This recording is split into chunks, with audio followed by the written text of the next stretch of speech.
Sometimes a mystery is simply an unanswered question. But more often, it's the silence after the answers run out.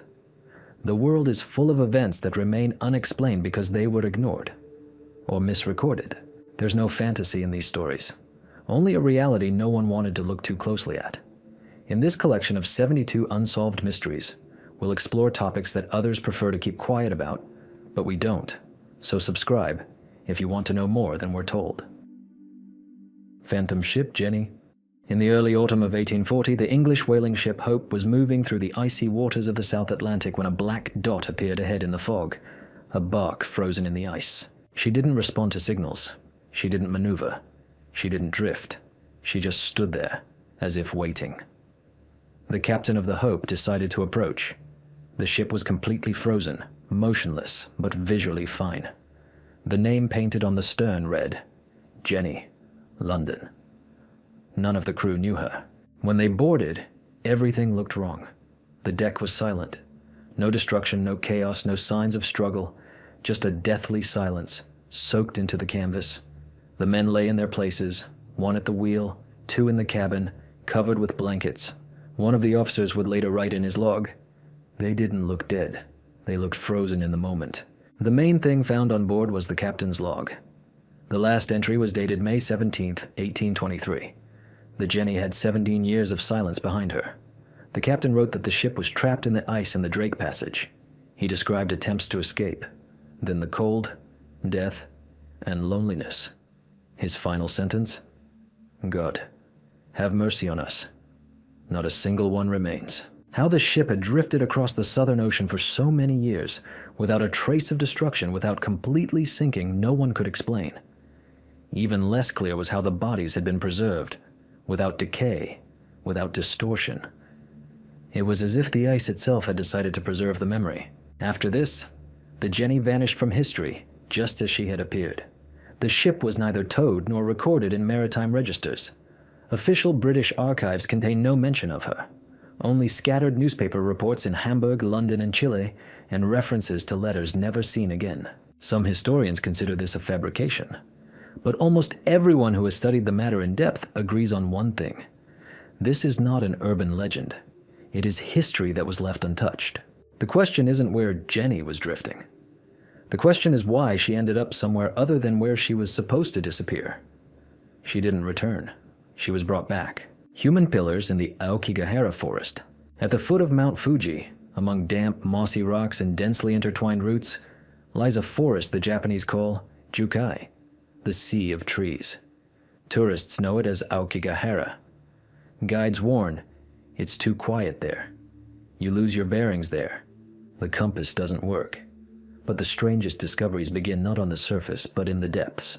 Since the 1980s, forestry officials have been recording abnormally dense patches of woody growths in certain areas, resembling protruding cylinders. They rise from the ground vertically, have a uniform diameter, and a smooth texture. They appear to be charred wood covered in porous bark. However, laboratory analysis reveals that these structures contain bones. These aren't ordinary burials. The pillars don't rot. They don't shatter when cut. The remains inside are often incomplete, fragmentary. Sometimes just a skull. Sometimes just a pelvis or ribs. But not a single specimen showed signs of burial. And strangest of all, many of them date back to different decades. In one case, a pathologist found bone fragments in the sample with signs of radiation exposure typical of nuclear accidents. In another, he found a dental filling identifier, used only in the 1950s. But the pillar itself is young, according to biologists. Approximately 20 years old. The discrepancy between the ages of the bodies and the wood raises unanswered questions. One Forestry Service employee who worked in Aokigahara for almost 30 years recounted how, in some places, the poles grow in a circle. Inside, it's empty. No mushrooms, no grass, no trash, only silence. There's no sound of birds or wind. There, he said, you can feel the attention. There's a theory that the forest recycles the dead, not metaphorically, but literally. It transforms remains into arboreal forms, not as a parasite, but as a memory. Local monks advise against disturbing these places, not out of superstition, but because interfering with the structure could be perceived not as a mistake, but as an insult.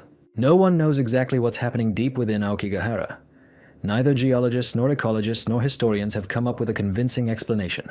Perhaps it's a process. Perhaps it's punishment. Or perhaps it's a way to prevent those who retreated into the forest from disappearing, but didn't want to be forgotten. The Curse of the Pharaohs. When Howard Carter opened Tutankhamun's tomb in 1922, he had no idea that within months his team would find itself at the center of one of the most famous historical myths of the 20th century. The first to die was Lord Carnarvon, the expedition's sponsor. He died suddenly from blood poisoning caused by a mosquito bite. That same night, according to eyewitnesses, the power went out in Cairo. Carnarvon's dog, which was in England, allegedly began howling and soon died. This marked the beginning of what would later be called the Curse of the Pharaohs. At least 9 people, directly or indirectly involved with the expedition, had died by the time the tomb was opened. Some died of illness, others of accidents, and still others of unexplained causes. Documents recorded an abnormally high mortality rate among researchers and technical staff. However, Carter lived to old age and died a natural death. He didn't believe in the curse, but even he admitted there was something heavy, thick, oppressive in the tomb's atmosphere. Texts were discovered inside the tomb, later translated as warnings.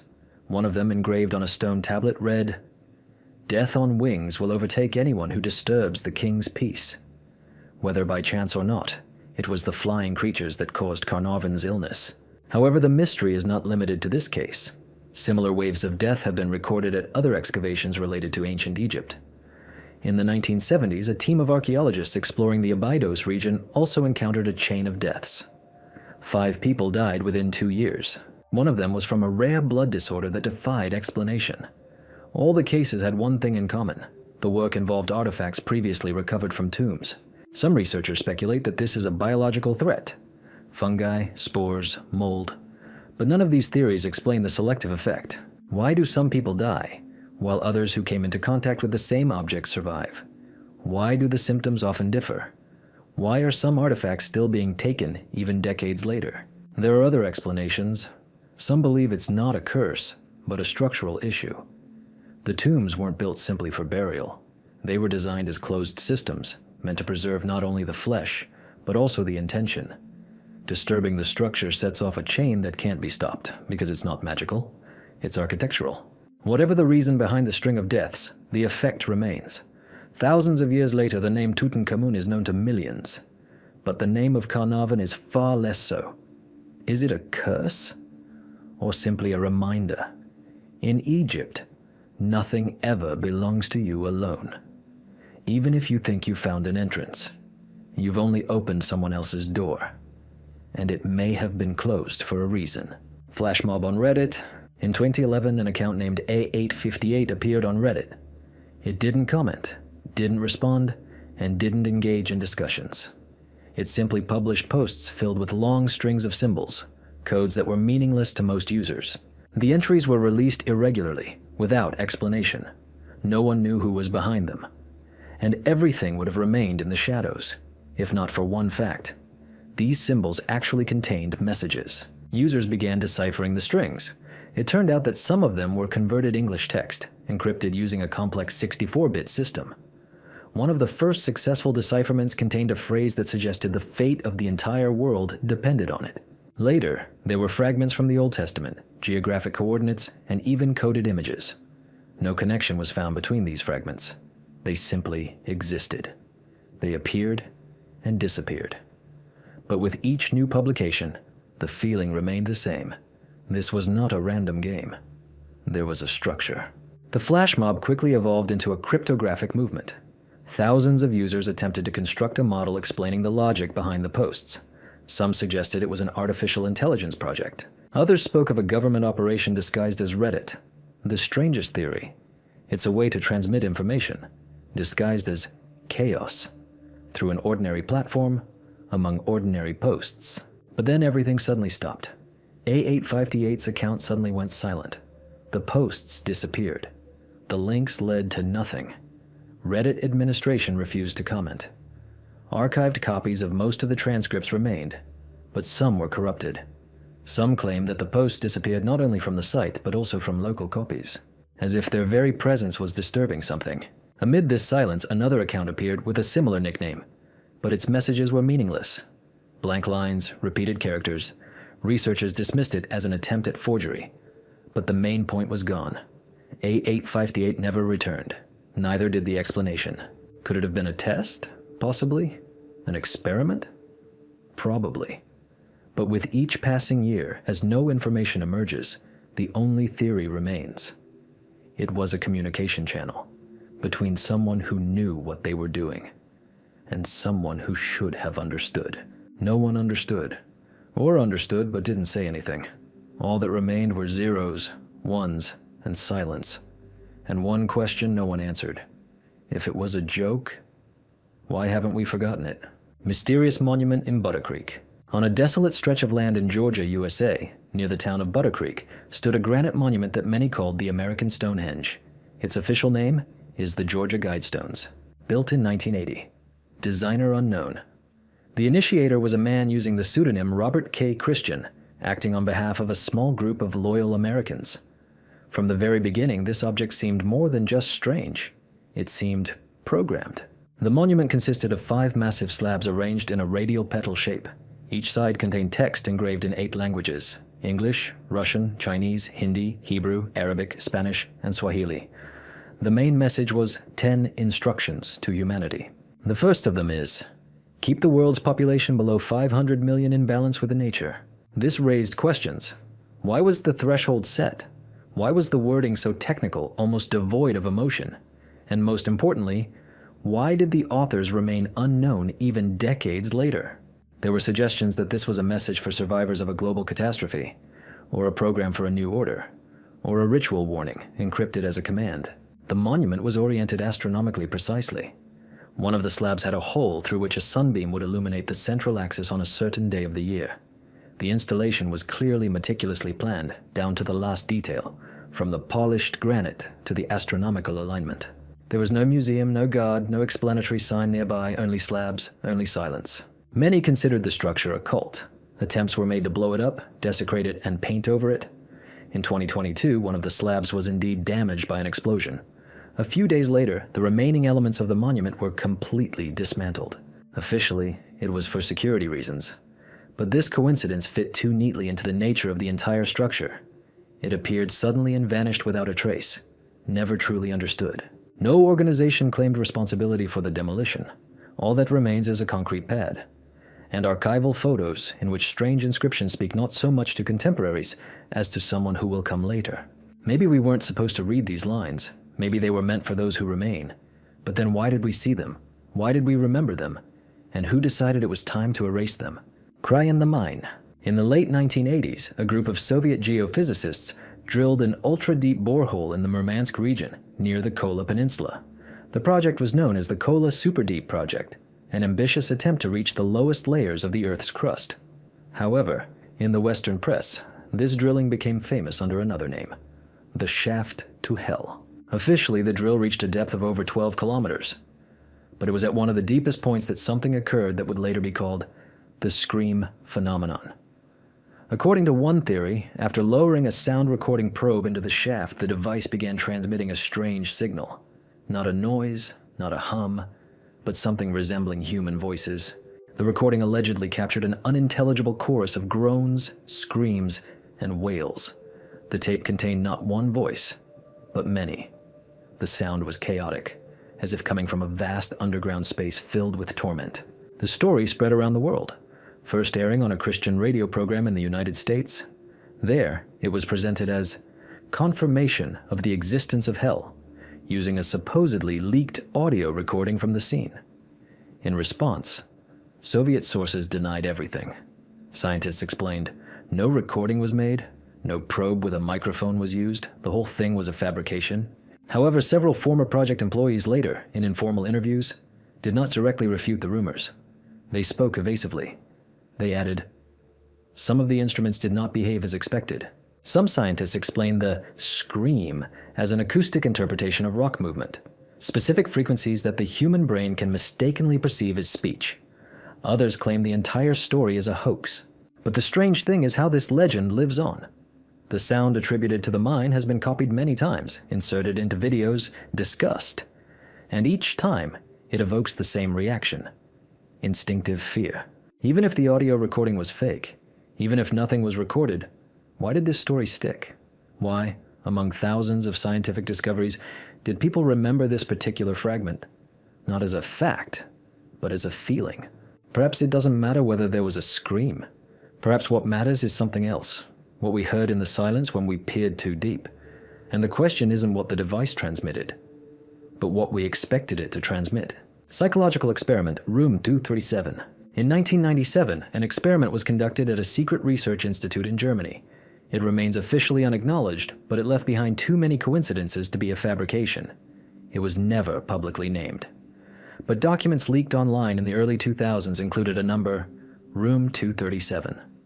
Many believe this is an allusion to the room from the film The Shining, but the connections turned out to be far less imaginary. The essence of the experiment, according to unconfirmed reports, was the creation of a completely isolated sensory chamber, devoid of sound, light, smell, and time. Inside was a room, 5 by 5 meters, white walls. The temperature was set at a precise 22 degrees Celsius. The ventilation was silent. Electromagnetic interference was shielded. No clocks, no objects, only a person. A volunteer, a 36-year-old man with no psychiatric history, was asked to spend 30 hours there. The chamber was under covert video surveillance. For the first 4 hours, the subject paced, tried to talk, and stretched out the time. Then he lay down. Then he stood up. At the 7th hour, he froze. Judging by the footage, he began staring at a single point on the wall. He never looked away. The video of this moment is strangely blurry, as if the image had begun to bleed. When I tried to digitize the film again, the effect was repeated. This never happened with any other camera. At the 12th hour, the subject began to speak, but not to the camera. He spoke to someone standing in front of him. His tone was respectful. No responses were audible. He nodded several times and laughed once, but the laughter was very quiet, almost an exhalation. Then he fell silent. After the time was up, the volunteer refused to leave the room. He said, I'm already here. Attempts to question him failed. He withdrew. He was hospitalized. 3 days later, he disappeared from the clinic. Officially, he was discharged.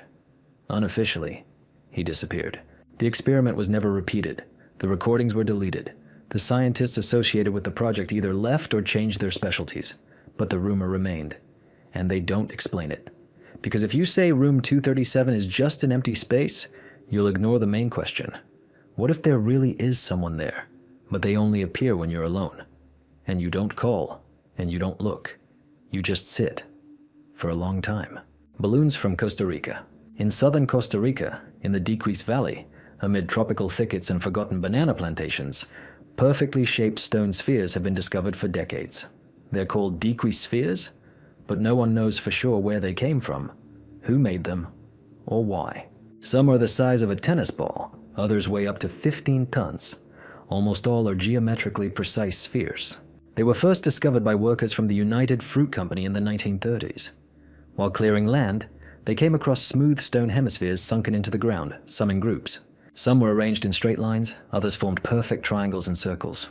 When they tried to move one of them, a dull crack was heard underground. It was left untouched. Scientists determined that the spheres were made of gabbro, a heavy igneous rock found in southwestern Costa Rica, but far from where they were discovered. The question immediately became obvious. How were they transported? And most importantly, why? No writing, no images, no fragments of culture that could explain this phenomenon have been found in the valley. Some associate the spheres with a pre-Hispanic civilization that vanished without a trace. Others link them to astronomical patterns. There are theories that they are ritual anchors, links to celestial events. In one of the laid-out triangles, if you draw lines between the vertices, they indicate the position of the sun on the day of the vernal equinox. But this hasn't been confirmed. Some of the balls were moved or stolen. Today they stand in museums, villas, and at the gates of government buildings.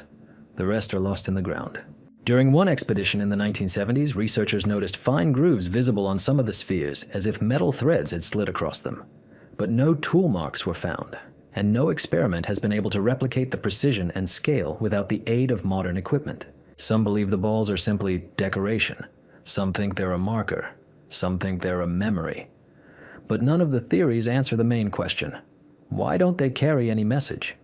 as if they weren't meant to be read, but to be, without explanation, without function, without time, just lying there, and a reminder that someone already knew what a perfect circle looked like before the circle had even been invented. The disappearance of the Yaogang family. In August 2008, in China's Yunnan province on the outskirts of the village of Yaogang, a family of 5 disappeared. A husband, wife, 2 children, and a grandmother. There were no quarrels, no debts, no signs of violence. The house was locked from the inside. The dishes were on the table. The tea in the cups was still warm. The television continued playing a program that had started 15 minutes earlier. But no one was there, neither in the house nor around it. The first to raise the alarm was a neighbor who didn't see the children at school that morning. An hour later, the police were at the door. Everything was in its place. Passports, phones, keys, clothes. 2 cats were sleeping in the room. Neither was hungry, neither was nervous. Only one odd thing, a wet, bare footprint on the hallway carpet. Alone, no dirt, no pair. The investigation began quickly. All the village residents were questioned. No one saw anything. There was no video surveillance. Telephone operators confirmed that cell phone activity ceased at 3:24 a.m. It was as if all devices had turned off at once. No calls, no attempts to access the internet. It was as if life had simply stopped. A search of the area turned up nothing. No tracks in the forest, no strange vehicles. The house stood on a hill overlooking the river. Only one odd detail was discovered near the water. A torn piece of paper wedged between the rocks. There was no text on it, only numbers. 10 characters, which could neither be deciphered nor matched with anything. The paper disappeared from the case file 3 days later. A week later, a call came in. A child's voice whispered, "We're almost back." Then silence. The call came from a payphone that hadn't been serviced since 2006. Officially, the Yaogang family is listed as missing. No bodies, no trace. The house was sold. The new tenants tore down the walls, but found a crack under the floor, a perfectly round depression as if the ground had subsided slightly. There was no cave, no void beneath, only stone, smooth as if polished. The disappearance was attributed to unknown circumstances, but the village still avoids the area. Sometimes, closer to morning, a light comes on in the windows of the empty house. For a few seconds. No wiring, no electricity, just a light that's not connected to anything. And it comes back, as if someone is still looking for the way back. O'Hare Airport Time Portal. Chicago's O'Hare Airport is renowned as one of the world's busiest transportation hubs. Millions of passengers, thousands of flights, and 24-hour traffic. But amid all this noise, there's a nearly forgotten account of an event that still stirs controversy, and questions that remain unanswered. In the spring of 1994, an incident recorded as a temporary disappearance of an object occurred at the airport's Terminal G. At 3:42 a.m., security received a report from a technician working the night shift. Near one of the closed gates, he had discovered a man who had suddenly appeared out of nowhere. According to him, the figure materialized right before his eyes. Without light, without sound, it simply became visible. The man appeared disoriented, dressed in strange clothes, a neatly pressed 1950s suit, a bow tie, and a hat. He didn't speak. He just looked around. A minute later, he was gone. This incident would have been chalked up to fatigue if not for the video. A surveillance camera installed above exit G17 captured the silhouette. The footage shows a blank area. Then there's a distortion, as if the air is vibrating. And for a moment, a person appears. Blur, light distortion, and then emptiness again. The footage was checked. No errors were found. After the internal report was published, the camera was replaced. The recording fragment disappeared from the archive 3 days later. When another employee tried to find the backup copy, the database returned an error. Synchronization failure. The only remaining trace was a technician's statement. Handwritten, uncopied. The document is kept in a private collection and is said to contain details not found in the official report. A few months later, another incident occurred in the same terminal. A passenger reported seeing a man standing as if trapped inside the glass. She claimed the figure was motionless, but his face was alive and frightened. It was as if he wanted to say something but couldn't. The transparent surface didn't reflect any light. A few seconds later, everything disappeared. Researchers studying anomalous spaces later proposed a theory. Certain zones of intense electromagnetic stress can cause a local distortion of time perception, and the airport, as an intersection, can inadvertently become a transition point. This hypothesis borders on science fiction, but there are other coincidences. In 1978, a private jet pilot approaching O'Hare told the controller he saw other planes that looked old. He thought he was watching an air show, but at that moment, it was the only one in the sky, and there was nothing on the radar. It later turned out that the description of one of the planes matched a model decommissioned 30 years earlier. There are a few cases, but they repeat. The same terminal, the same time, between 3 and 4 in the morning, and always the feeling that space is slightly out of sync with itself. As if occasionally, at just the right moment, the boundary between now and somewhere nearby opens for a few seconds. Not to let someone in, but simply because the loop has shifted. Maybe they're coincidences. Maybe they're false memories. But if one day you find yourself at O'Hare Airport in the middle of the night and suddenly feel the space around you tremble slightly, don't turn around right away, because someone might already be standing behind you. And to them, you're someone who just appeared out of nowhere. Underground cities of Cappadocia, in the heart of Turkey, in the Cappadocia region, beneath the rolling landscape of weathered cliffs, lies something far stranger than tourist postcards and colorful balloons. These are underground cities. Dozens of levels dug into the soft, tough rock, connected by passages, tunnels, and ventilated shafts. The most famous of them, Derinkuyu, descends to a depth of over 60 meters, containing living quarters, warehouses, wineries, chapels, ventilation systems, and wells. And all of this is underground. No trace of architects, no clear reason, no explanation as to why they were built at all. Official archaeology claims that the cities were used during the Byzantine period to shelter from raids, but the structure itself tells a different story. The defense mechanisms, hand-operated stone doors weighing hundreds of kilograms, secret passages, hidden branches leading to dead ends. All this looks less like a temporary shelter than a system designed for long-term survival. And perhaps not from an external enemy, but from something that couldn't be allowed in. Or conversely, let out. The cities are devoid of decoration. No frescoes, no icons, almost a complete lack of symbols. As if they were built not for beauty, but for survival. Some areas seem deliberately isolated. There's only one path leading there. Cut off, without ventilation, without purpose. Researchers speculate that these may have been isolation chambers. But who was put there? And why? The strangest thing is the dating.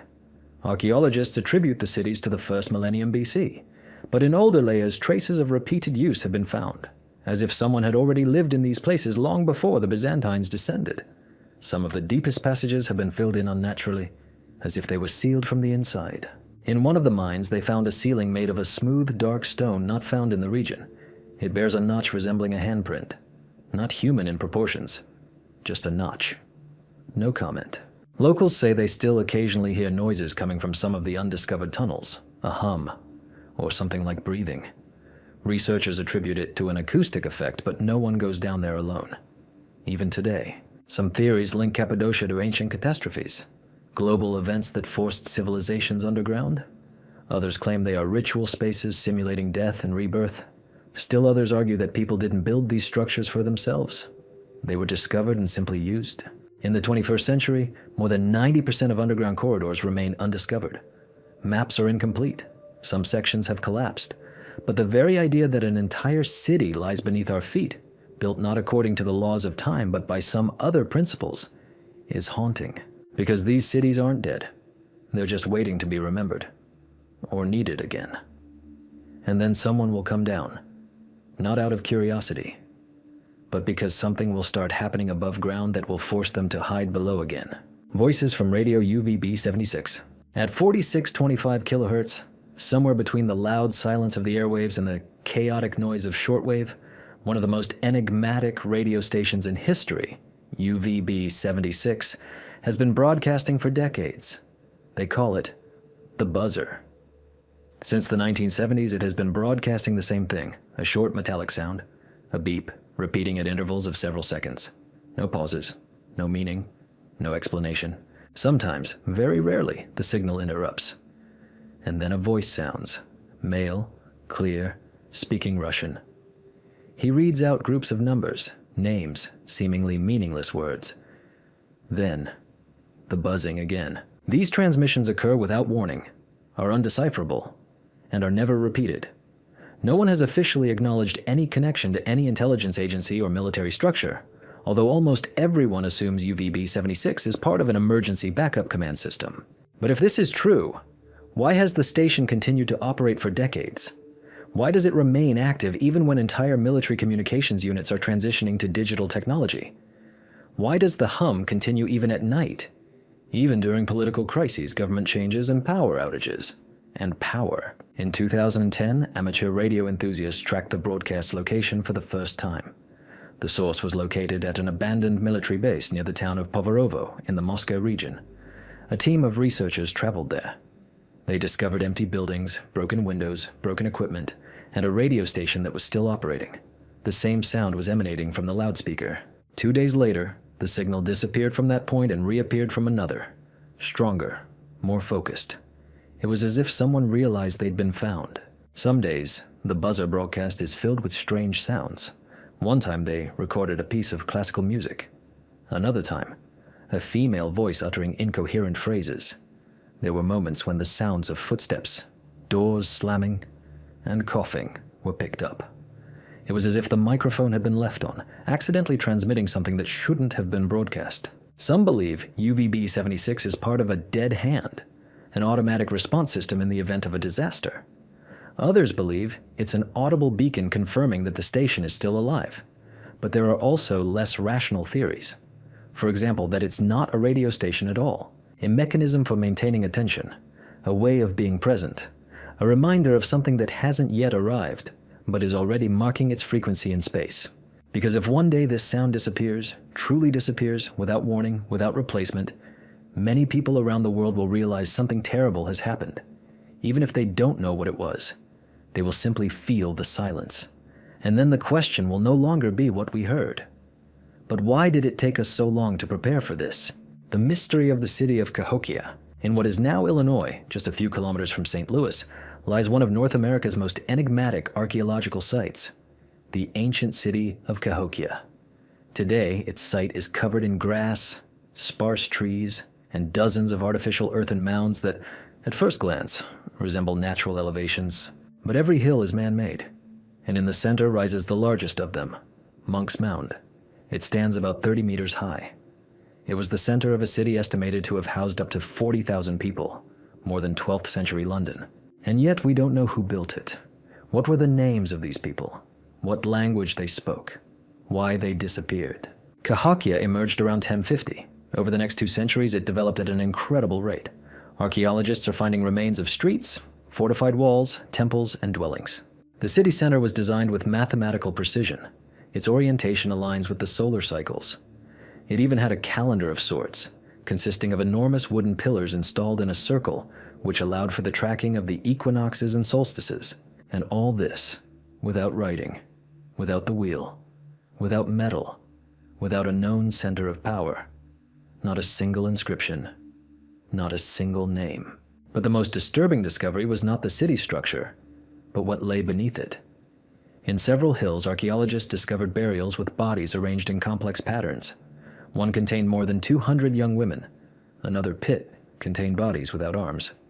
There were also mass burials with bones arranged in layers, as if the bodies had been dumped into the pits at intervals. Some believe these were ritual sacrifices. Others believe they are the remains of a catastrophe. But no one knows exactly what happened. Around 1350, the city began to empty. It didn't collapse. It didn't burn. It simply ceased to exist.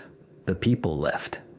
And they didn't even leave behind legends. The indigenous tribes living in the region today say Cahokia is not their creation. They call it the land of others' ancestors. Native American cultures have a concept of the first people, those who came before them.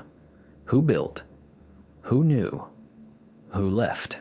Some researchers suggest that Cahokia may have been the center of a culture comparable in importance to the Mayan or Sumerian civilizations, only without writing, without stone, without a legacy. And then the main question isn't why the city disappeared, But how could an entire civilization exist at such a level, and then be completely erased, as if it had never existed, as if it hadn't been written into history, as if someone had erased it, or as if it had decided to leave on its own? Hatton Garden is the perfect heist. In April 2015, what is officially being called the robbery of the century occurred in London. In the Hatton Garden district, home for decades to some of Europe's most secure bank vaults, a group of people broke into an underground vault and stole jewelry, cash, and documents worth over $200 million. But it's not the size of the theft. There were many of those. It's the details, which still don't add up to a coherent picture. According to the official version, the perpetrators were 6 men between the ages of 50 and 70. They were former burglars and former electricians, none of whom had access to modern technology. They entered the building through an elevator shaft, bypassed the security systems, disabled the alarm, and drilled through a wall more than half a meter thick into the vault. The operation lasted 2 days. No one heard. Not a single sensor was triggered. The cameras recorded only external movements. Inside, there was silence. One of the investigators later said, "This couldn't have been done without help from within." But such help was never proven. Moreover, the equipment used by the criminals was old, cumbersome, and noisy. But there's no evidence of its transport into the building. Not on camera, not in time, not in logistics. It's as if the equipment appeared on site and then disappeared. When the criminals were arrested, they were missing most of the stolen goods. The money and jewelry were gone. Of the 32 safe deposit boxes opened in the vault, most belonged to people whose names did not appear in any open financial system. Some boxes were empty. Some stored documents that shouldn't have existed. One investigator anonymously admitted that an uncensored diplomatic packet related to events in Iran in the 1980s was found in one of the lockers. It disappeared before the official inventory was made. After the trial, almost all of the participants received short sentences. They were quickly transferred to secure prisons. 2 later died of natural causes. 1 disappeared before reaching the interrogation. The one who remained silent. And everything points to this not being a robbery for money. It was a cover operation. Take something you can't look for, and pretend it was just a robbery by pensioners. And if this is true, then the whole perfect crime narrative becomes something else. Not a story about criminals, but a story about how a system can hide its mistakes under the guise of chaos, where the most reliable safe isn't concrete and an alarm system, but a story the public readily believes, a story about burglars, drills, and millions, without mentioning what exactly disappeared forever. The case of the sewn-up dead man from Australia. On December 1st, 1948, a man was found dead on Somerton Beach in Adelaide. He was lying at the water's edge, neatly dressed in a suit and with shiny shoes. There were no identification or money in his pockets. There were no signs of a struggle, no traces of poisoning. His appearance didn't match any of the database entries. Thus began one of the strangest cases in Australian criminal history. The mystery of the stitched-up man, later known as the Tamam Shud case. Upon examination, it was discovered that the tags on the clothing had been cut off. Fingerprints were inconclusive. The autopsy revealed no cause of death, although the organs appeared to be abnormally overloaded with blood. This suggested poisoning, but the tests revealed nothing. It was as if the man had died from lack of cause. A few days later, a tiny scrap of paper was found in his secret pocket. Printed on it was the words, Tamam Shud. This is a Persian expression meaning end or completed. It was later discovered that it had been torn from the last page of a rare collection of Omar Khayyam's Rubaiyat. When the search for the book from which the phrase had been ripped began, a man came to the police and reported finding one in his car, parked near the beach. Pencil marks in the margins contained cryptic lines, including phone numbers and a series of letters that didn't match any known code. One of the phones belonged to a nurse who lived nearby. She refused to speak. It was later revealed that she did know the man, but did not officially acknowledge him. Her behavior during interrogation was described as bordering on hysteria. The strangest thing happened later. In 2022, more than 70 years later, DNA testing revealed the man's name, Carl Webb. It seemed the mystery was solved, but the more they learned about Carl, the stranger the story became. He disappeared from all records until the moment of his death. None of his relatives knew where he had been, where he had worked, why he had ended up in Adelaide, and what the codes were that remained in the book. Even after the identification, one detail remained that no one could explain. Why would someone have so thoroughly destroyed his traces without even leaving a tag on his clothes? If it was simply death, why did it feel like a coded message? And most importantly, for whom was it intended? Perhaps Tamam Shud truly does mark the end. But perhaps in this case, the end was only the beginning of another story. One that no one wants to tell. And one that, 7 decades later, remains as tightly sealed as the vanished biography of one man on an Australian beach. The mystery of the Hong Kong boat Sampan. In December 1955, residents of a Hong Kong wharf noticed a boat slowly drifting toward shore, unresponsive to signals. The vessel was old, wooden, a typical local fisherman's sampan. But inside, everything looked unlike anything aboard a live vessel. Not a single person, not a sound. The sail was down, the oars were in the boat, and the lights were out. However, the water in the bucket was fresh, the kettle was warm, and someone had recently eaten. When the local sailors boarded, they found no signs of panic or struggle. Clothes lay neatly folded on the deck. Family photos, icons, and personal belongings lay in the cabin. Everything looked as if they had just disembarked. The only thing that disturbed the calm was dried blood on the railing, a thin streak, as if from a cut. Not a single trace of where the crew had gone. No bodies, no news. According to the documents, there were 3 fishermen, a father, a son, and a nephew. They had set out 2 days earlier. The forecast was normal with no waves. Contact with them was lost 6 hours after setting out. They never returned to port. A search was launched, but no boat found a trace of them, until the sampan approached the pier, on its own, as if from memory. The investigation revealed nothing. All the belongings were in place. The food supply was not exhausted. The compass was working. The engine was manually shut off. The radio was off. On the table was an open notebook. The last entry. We hear, but we cannot see. No context. No explanation. Things got stranger when one of the inspectors inspecting the boat began complaining of headaches and auditory hallucinations. 3 days later, he was hospitalized with paranoia, claiming that the boat remembers something. His colleagues chalked it up to fatigue. But a week later, another officer filed a report claiming to have heard breathing in the boat while alone. They tried to dismantle the sampan. But something always got in the way. Documents disappeared, equipment malfunctioned. Ultimately, the boat was left in a warehouse, locked up. It remained there until the 1970s, when it suddenly burned down in a fire one night. No other boats were damaged. The cause of the fire was never found. It's rarely remembered now. It's sometimes mentioned in records of maritime anomalies as the boat that came alone. But for those who remember, the feeling remains that the sampan didn't simply return. She returned empty, deliberately, as if something that was inside remained. Not outside, but inside her. And everything that had left with the people remained in the boat, not as a memory, but as a presence that didn't want to be found, only heard. But too late. The disappearance of Brandon Swanson. In May 2008, a 19-year-old college student named Brandon Swanson was returning home to Marshall, Minnesota after an end-of-semester party. He was sober, driving carefully, and called his parents around midnight to report being stuck on the side of the road. He said he'd veered into a ditch and couldn't get out.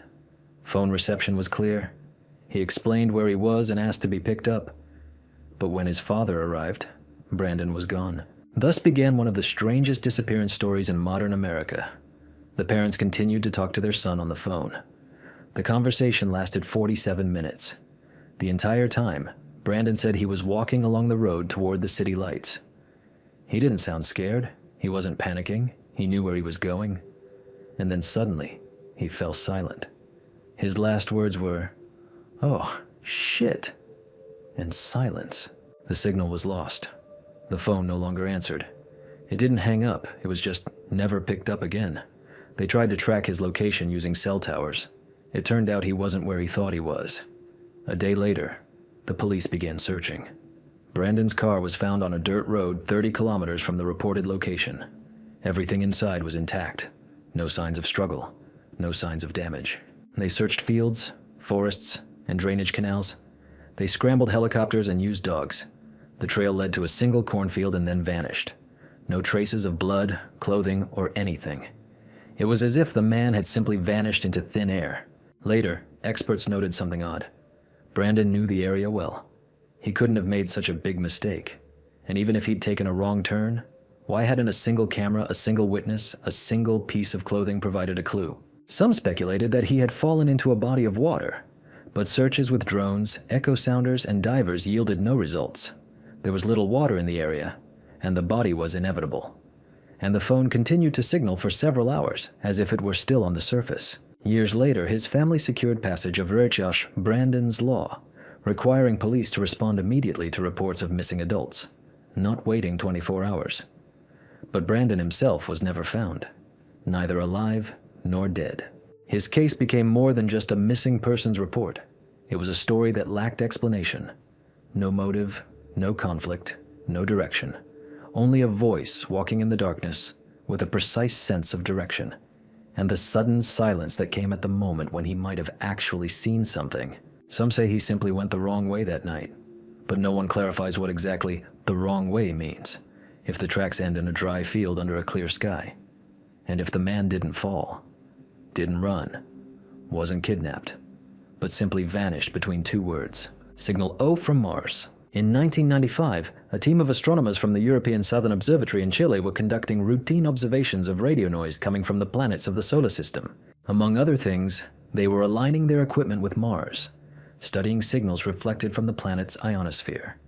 Everything proceeded according to protocol, until, over the course of 5 seconds, the instruments detected a narrow-band pulse that had no analog in any observation archive. The signal emanated from a distinct frequency range, inconsistent with natural phenomena. It was too smooth, too focused. Its characteristics resembled an artificial source. They simply named it O, from oddity. It appeared once, in a fixed location, and never recurred. Astronomers didn't immediately attach any significance to this, but later, upon reanalysis, it turned out that at the moment the signal was received, the antenna was pointed at Schiaparelli crater, one of the oldest and most studied structures on the surface of Mars. A coincidence, perhaps, but too precise to simply dismiss. Repeated attempts to listen to the same section revealed no activity. However, something odd emerged. Modulations resembling binary code were detected in the magnetic recording of the signal. They couldn't decipher them. Technically, there was too little data, but attempts continued. One of the physicists who worked with the original recording later wrote in his personal notes, "This isn't a message, it's a marker," as if someone was checking to see if we were listening. Publication of the results was delayed. The article appeared only 4 years later and only in a specialized journal. There was no press release. No interviews were given. The data was archived, but the original raw file disappeared a few weeks later. The reason was a technical update. NASA knows about the O signal, unofficially. Some engineers working with Martian satellites claim that similar pulses have appeared again, but at different frequencies. And each time, only once. No repeats. As if something on the dusty, silent planet were stirring from time to time. There's a theory that it was a reflection of a signal from Earth, accidentally reflected off the Martian ionosphere. But calculations don't support this effect. The angle, intensity, and structure of the pulse don't match a possible reflected wave. It came from there, not from us. Today, the O signal is forgotten. It hasn't become part of the official observational history, but it remains a source of conversation among those working with telemetry, because no one knows what's worse, if it was just a system glitch, or if it was something that actually came from Mars. Once, precisely, and never happened again, as if someone marked a period, and then no longer responded. The phenomenon of children with black eyes. Beginning in the mid-1990s, a consistent pattern of reports began appearing in English-speaking countries, letters, blog posts, and then videos, in which people described encounters with children with completely black eyes. Not in the sense of the color of the irises, completely black from eyelid to eyelid, without whites, without highlights, as if bathed in a film of ink. These children always appeared in pairs. They approached houses and cars, stood at doors, and begged to be let in. They didn't scream. They didn't display aggression. They just stared persistently. The first cases were reported in Texas, then in the UK, Canada, and Australia. All the stories had one thing in common: a strange sense of something wrong. People said they were overcome with panic, Not because of their appearance, but because of the feeling that an alien construct had appeared in reality, one that made no sense. As if the children knew more than they should. As if they weren't children at all. They asked for the phone, to ask to come into the house, to ask for directions. They spoke politely, but in a rhythm devoid of real intonation, as if they were acting out a script. When they were refused, they didn't get angry. They simply left. And it remained a feeling that something was unfinished, as if you opened the door but didn't let someone in. Some cases involved electronic malfunctions. One person claimed a light bulb in the hallway burst the moment the children approached the door. Another claimed a tape recorder started playing backwards. There were also those who let them in. One man in Oregon said he let 2 such children into his house, only to develop a severe migraine and a nosebleed. The children left within 10 minutes. His dog died the next morning. Doctors found nothing wrong, just functional malfunctions without cause. Scientists explain the phenomenon as hallucinations, viral psychology, and collective mythologization. It's possible. But something else is strange. No one captured these children on camera in real time. All footage is either lost or distorted. Faces become blurry. Sound is distorted. It's as if they are present only in the moment, not preserved. In some religious circles, children with black eyes are associated with the concept of a cross spirit, an entity that appears in a form most closely associated with trust. And the most reliable way to enter the world is considered to be a request to enter. If that's true, then they never come without a reason. Then they're a test. And if you let them in, something shifts. Not immediately, not loudly. It's just that the root of something that was supposed to bypass it changes. And the most frightening question here isn't, who are they? But what will happen the first time someone lets you in and doesn't tell anyone about it?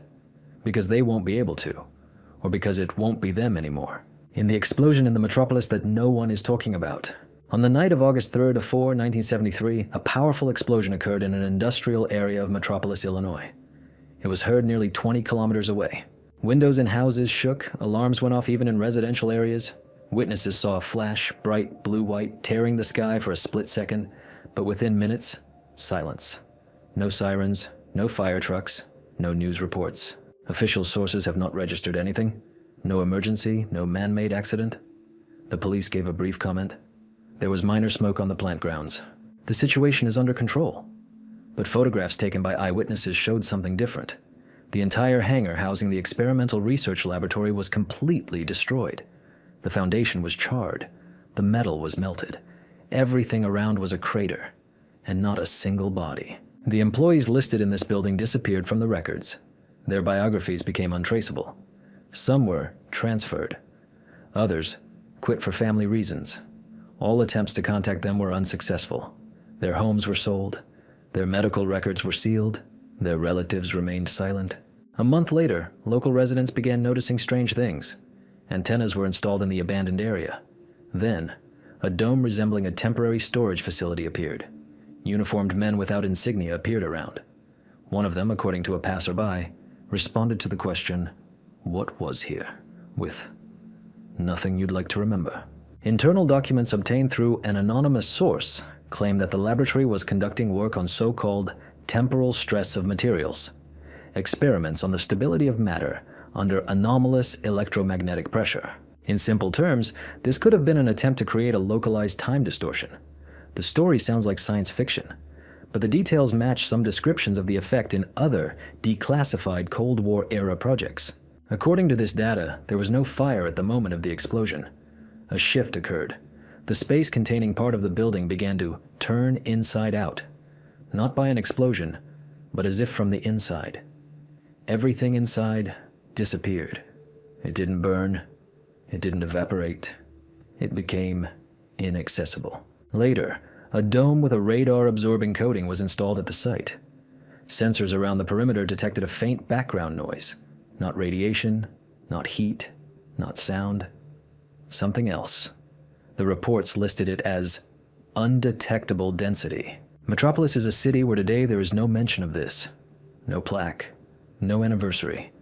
Only a blank spot on the map, and the rare conversations of those who remember that night. They talk not about the explosion, but about the silence after it. About how, for a moment, all sounds disappeared completely. As if it wasn't the air that was ringing, but time itself. And if they really were trying to sever the boundary between the present and something else in that building, perhaps they succeeded. What they didn't know was that someone on the other side was watching, or waiting, and now they were simply observing. Until someone turned the equipment back on. Black Dolphin is a mysterious prison. In southwestern Russia, not far from the border with Kazakhstan, stands a gray concrete building with no windows, no signs, and no traffic. It's hard to find on a map, but among a select few, it's known as the Black Dolphin. Officially, it's a maximum security penal colony for life-sentenced prisoners. Unofficially, it's one of the most secretive and sinister prisons in the world, about which far less is known than about other facilities of similar scale. And not because there's nothing to tell, but because perhaps it shouldn't be told. The prison got its name from a strange sculpture near the main gate, a black figure of a dolphin, its head bowed as if in a gesture of surrender. No one knows why it was there or who created it. The sculpture stands covered in rust on a concrete platform in the middle of nowhere. No information, no tour photos, no official brochures, only reports on the treatment of those convicted of particularly serious crimes, and a strange reputation that extends beyond the brutal regime. Inside, everything is designed to deprive the prisoner not only of freedom, but also of any sense of time. Each cell has constant lighting, with no day-night cycle. Windows, if any, are covered with concrete canopies that block out sunlight. Prisoners don't know whether it's morning or evening outside. They don't see the stars or the rain, and they don't sense the changing seasons. Everything is static, eternal gray, eternal ceiling. The system of movement between zones is built on the principle of complete control. When a prisoner is let out, he bends at the waist, hands behind his back, and his head is lowered. He is not allowed to look at the staff. He can't see the routes he's being led along. That is, he can't remember where he is. Even if he wanted to run, he has nowhere to go.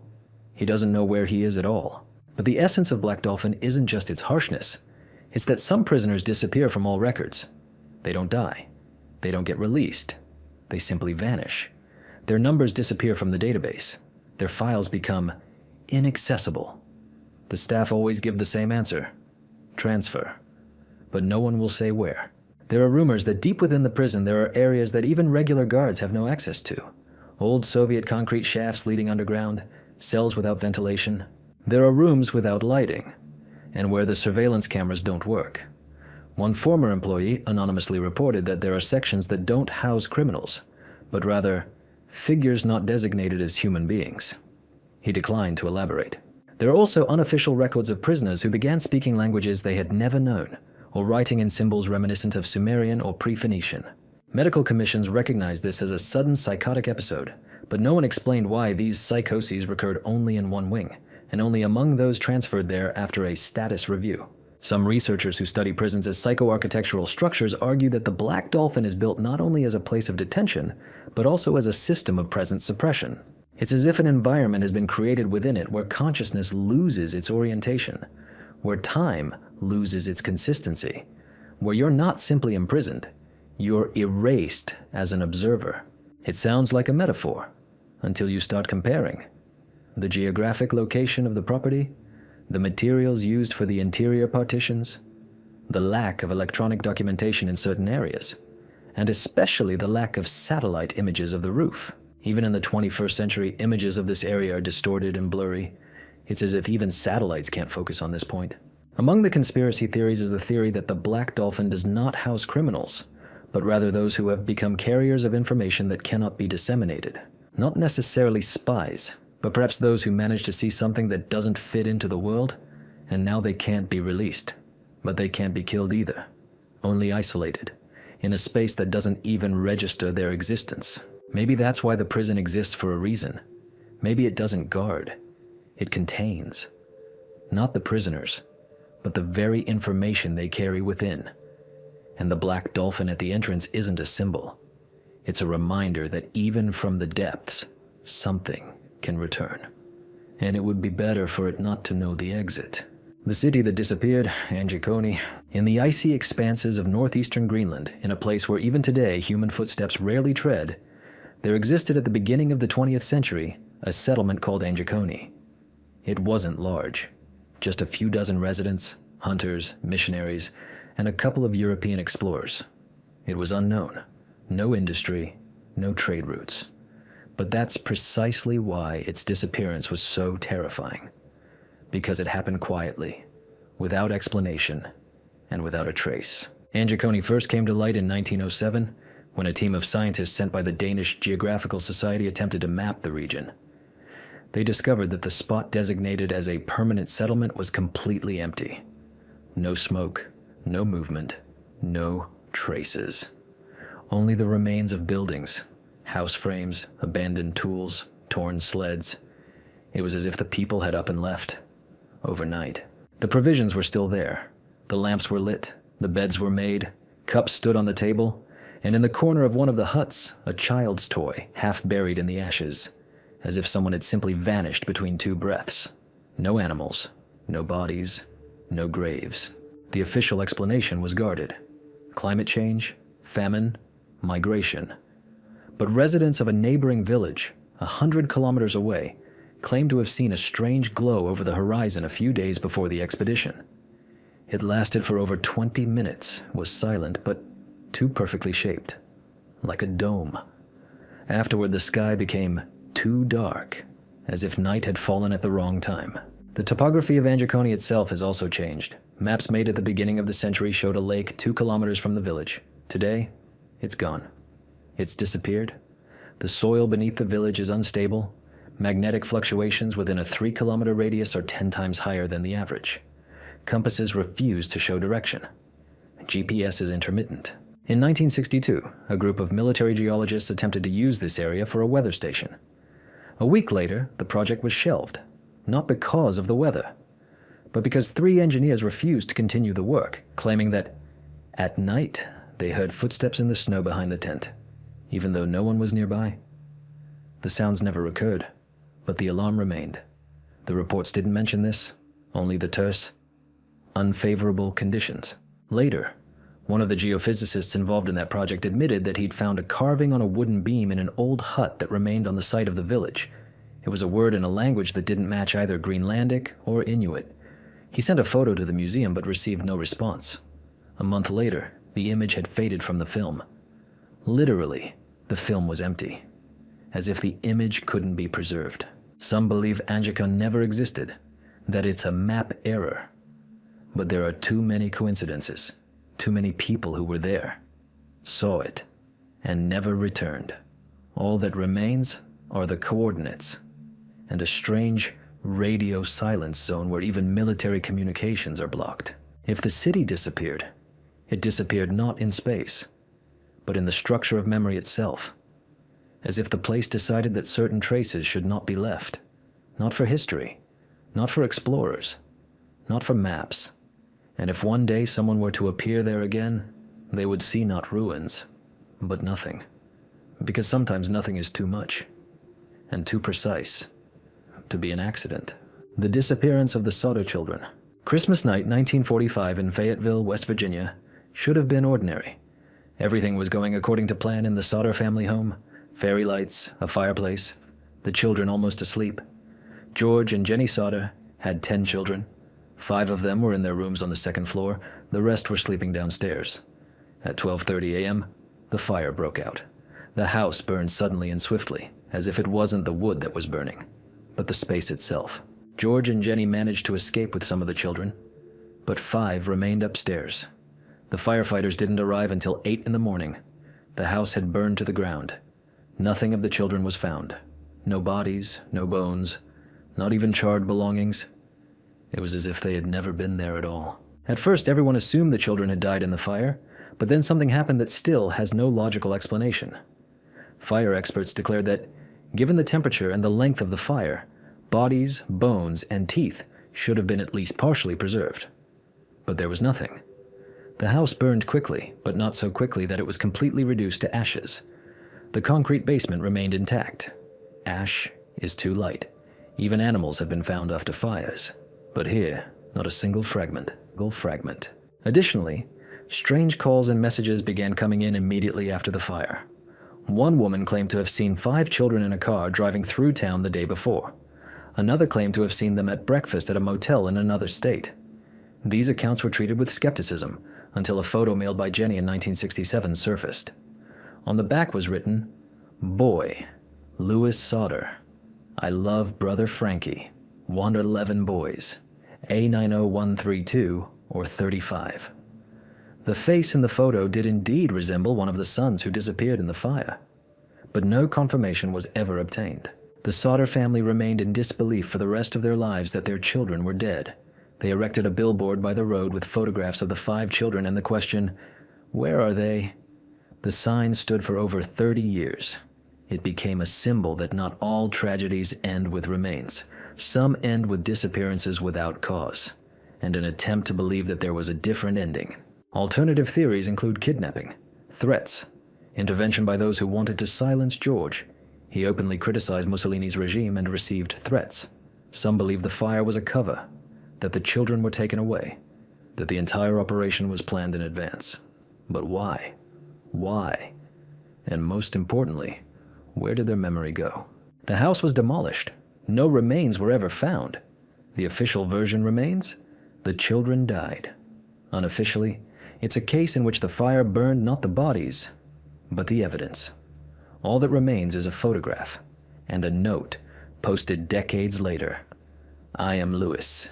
If it was a deception, it lasted too long. If it's true, then somewhere in some house, there were children who knew who they were, but couldn't tell.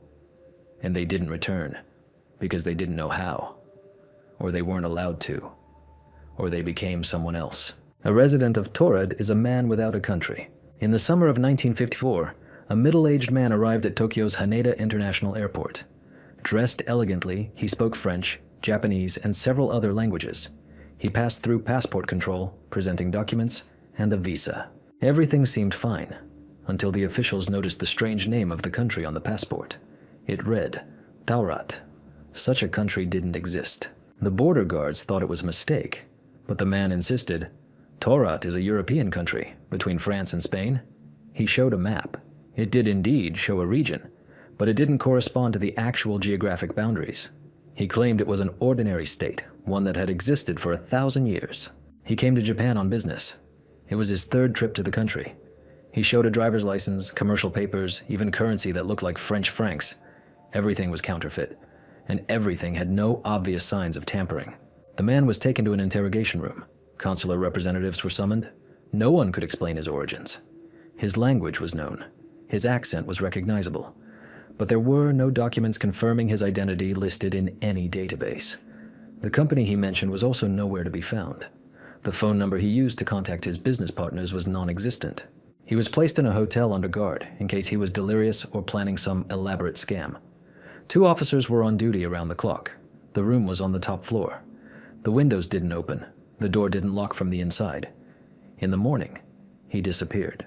There was no trace of escape inside, no fingerprints, no belongings, no clothes, just an empty bed. It was as if the man had simply ceased to exist. All attempts to find him in Japan, and later around the world, had been unsuccessful.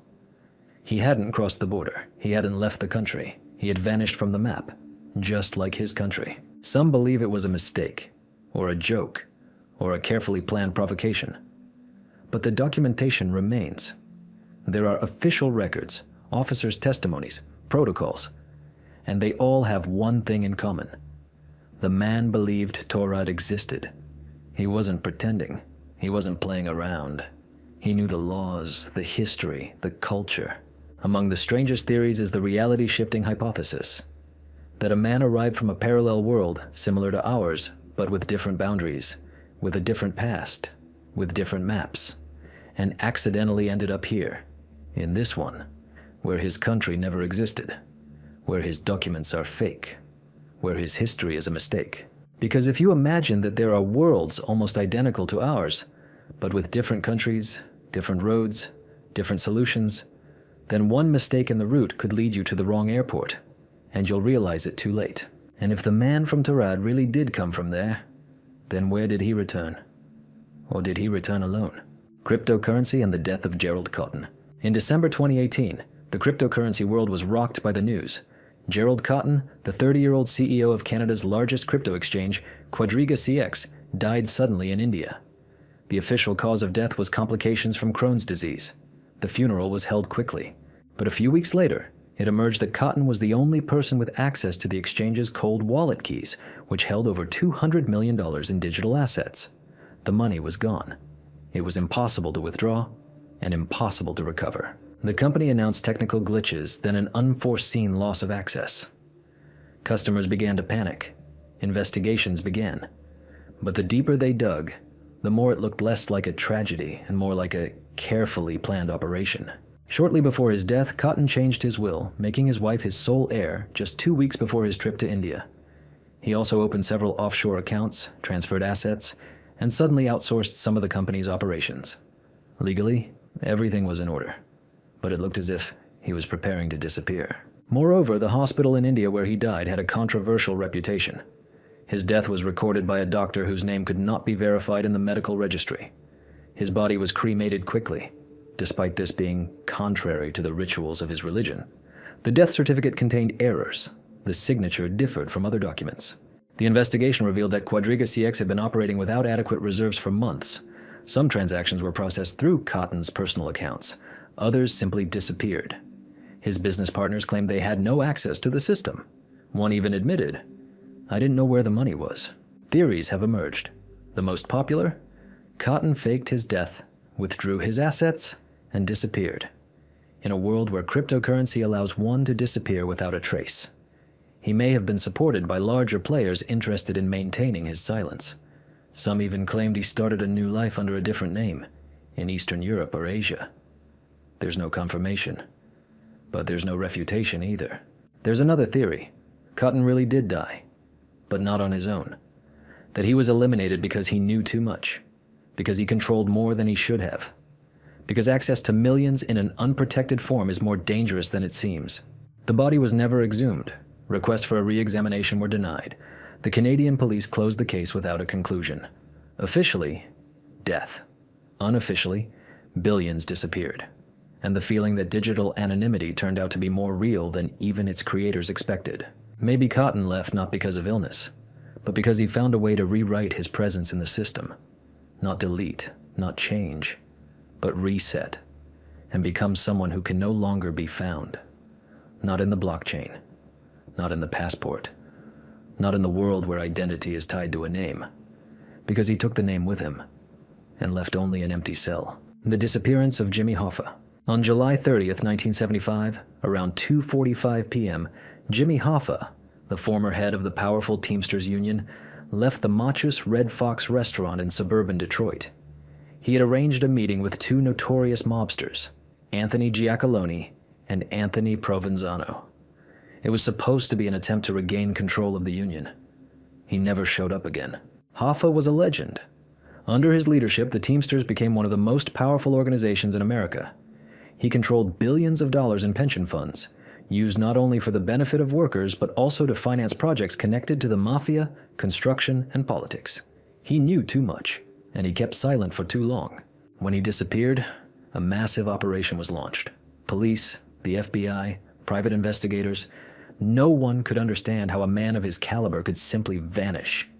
His car was found in a restaurant parking lot. There was nothing inside. No signs of a struggle, no evidence. Not a single witness saw him leave. It was as if he had entered someone else's car and vanished. The first thing that surprised investigators was the inconsistency of the witnesses.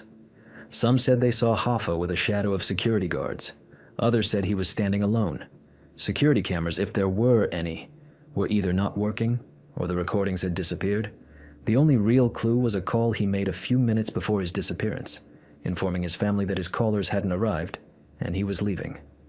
But he didn't leave. The FBI put forward dozens of theories: kidnapping, murder, cremation, burial under a stadium, dissolution in acid. None were confirmed. Many theorists believe he was killed on orders from the mafia, fearful that Hoffa would reveal details of his illegal financing. Others believe he was killed on orders from Washington, fearing he would regain power and seek revenge. But there are details that don't fit the overall pattern. For example, the fact that Hoffa's phone remained online for 12 hours after his disappearance. or the fact that one of the agents working the case received an anonymous envelope containing a map circling a warehouse in New Jersey. When they arrived, the building was empty, but in the center lay one item, a cigar box containing an old Teamsters union pin engraved with the initials JH. No fingerprints, no explanation. There's a theory that Hoffa was exiled from the United States, that he was given a second life to keep him quiet, for good, or that he was still alive years later, kept in isolation as the bearer of too sensitive information. Considering how many figures simultaneously had reason to eliminate him, it's entirely possible. But why, after decades, despite all the technology, all the interrogations and dozens of confessions, has not a single body fragment been found? Not a single confirmed theory. Perhaps because Hoffa has become something more than just a man. He has become a void in history, an inkwell into which it's convenient to write off everything that can't be explained. And perhaps they never really looked for him, because if they found him, they'd have to explain who exactly helped him disappear. And why, even after half a century, no one wants an answer to that question. The legend of the Black Knight, the satellite that was never launched.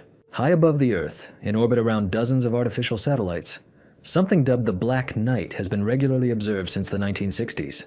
Its shape is asymmetrical, angular, resembling a dark fold of metal or a curved piece of fabric. It's not listed on any international registry of space objects. Its trajectory is unstable. It belongs to no one. And strangest of all, it was first discussed back in the 1950s, long before such objects even existed. In 1954, 3 years before the launch of Sputnik 1 Dvoist, the American press published reports that the U.S. Air Force was tracking an unidentified object in low Earth orbit. This was impossible. Humanity hadn't yet launched technology into space. But the reports were repeated. Then they disappeared. In 1960, the U.S. Air Force officially confirmed that they had detected a dark object in a polar orbit. This differs from typical satellites, which are launched at equatorial speeds. Polar orbit requires entirely different resources. But at that time, neither the U.S. nor the USSR possessed the technology to maintain an object in such a trajectory. Photographs of the object first became publicly available in 1998. Astronauts aboard the shuttle Endeavour photographed something strange drifting near them. The object doesn't look like a satellite. Too uneven, too asymmetrical. NASA later calls it a fragment of thermal shielding. But space technology experts claim the shape, shadow, and dynamics are inconsistent with debris. The object behaves as if it were under control, even though it has no energy source. There are even stranger details. In 1973, Scottish astronomer Duncan Lunan claimed to have deciphered radio signals reflected from the object, allegedly received in the 1920s by Norwegian researchers. According to him, the signals contain an encrypted message, the coordinates of the star Epsilon Botis, and the phrase, "We've been observing you for 13,000 years." It sounds like a myth. But Lunan publishes calculations, graphs, and comparisons. He's been discredited, but he still doesn't abandon his theory. If we believe in the object's ancient origin, a disturbing question arises. Who left it in orbit long before the advent of human civilization? And why? But if it is, after all, a product of terrestrial engineering, why is no one admitting it? Why does it move from orbit to orbit without any propulsion systems? Why does every time it is detected, it disappear from radar a few days later? The Black Knight doesn't transmit. It doesn't respond. It simply is. Sometimes it appears on the horizon, sometimes it drifts among the satellites. It doesn't break the rules, but it reminds us that we're not the first, or perhaps not alone. And if this is an observation, it's too quiet not to be intentional, and too long-lasting not to be planned. Plateau and its giant drawings. In southern Peru, amid the rocky wastelands, lies one of the most mysterious places on the planet, the Nazca Plateau. From a bird's-eye view, it appears to be an ordinary landscape, scorched by the sun and wind. But as you climb higher, the scene changes. Hundreds of perfectly drawn lines, geometric shapes, spirals, and animal figures, birds, monkeys, spiders, lizards, spread across the desert's surface. Some of them reach over 200 meters in size. These drawings, the Nazca geoglyphs, are not visible from the ground. They can only be fully recognized from the air. And for over 80 years, scientists, historians, and archaeologists have been unable to explain exactly how they were created, why, and who exactly created them. The first thing that strikes you about Nazca is its scale. Thousands of lines cut across the Earth's surface for tens of kilometers. They are perfectly straight. Sometimes they intersect at angles that coincide with the solstices. Some geoglyphs depict animals never seen in the region before. For example, a 9-fingered monkey, or a spider identical to a rare species found in the Brazilian jungles, thousands of kilometers from Nazca. The geoglyphs were created by removing the dark top layer of gravel, revealing a light, almost white soil beneath. It seems simple, but only if you forget that the figures had to be drawn in perfectly proportioned shapes, without being seen in their entirety. At the time of their creation, people didn't have aerial vehicles. There were no accurate maps. There were no instruments capable of creating such things by eye. There are theories that the lines were used as an astronomical calendar. Some of them do indeed align with the sun's position on key dates of the year, but most do not.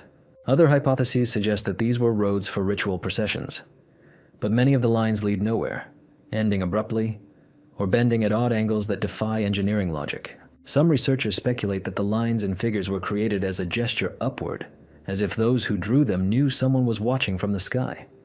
Or perhaps the act of drawing itself was not for observation, but to mark places of power, areas where anomalies occurred. This is confirmed by the fact that underground water channels matching the shape of the drawings were discovered under some of the geoglyphs. In 2018, new figures were discovered that had previously been undetectable due to their age. They were only discovered using drones. Among them were humanoid forms with elongated heads, spiral-like symbols, and sets of parallel lines that, when superimposed on a digital map, indicated the locations of other geoglyphs. It was as if the lines themselves were a code, a coordinate grid, or a program. Skeptics claim it's all a figment of the imagination, but they don't explain the main thing. Why haven't the figures been destroyed over hundreds of years? Why hasn't the wind, which carries away layers of soil, erased these lines? It's as if the plateau was chosen not only as a platform, but as part of a mechanism. As if they weren't simply drawing here, but interacting with something that can't be named. Today, Nazca is a UNESCO World Heritage Site, but even in satellite images, its structure looks technical, not cultural, like a trace, like a message that needs no words, only shape and height. And the question is, if these figures weren't drawn for us, then who is supposed to see them? And has anyone seen them yet? The mystery of mannequin Biz in Japan. On one of the platforms of a Tokyo subway station on the Yamanote line, amid the flow of passengers, advertising screens, and the sounds of the train cars, stands a seemingly insignificant statue. It's a figure of a naked boy with a look of complete calm on his face, performing a completely physiological act, urinating. There are statues like this all over the world. The most famous is in Brussels.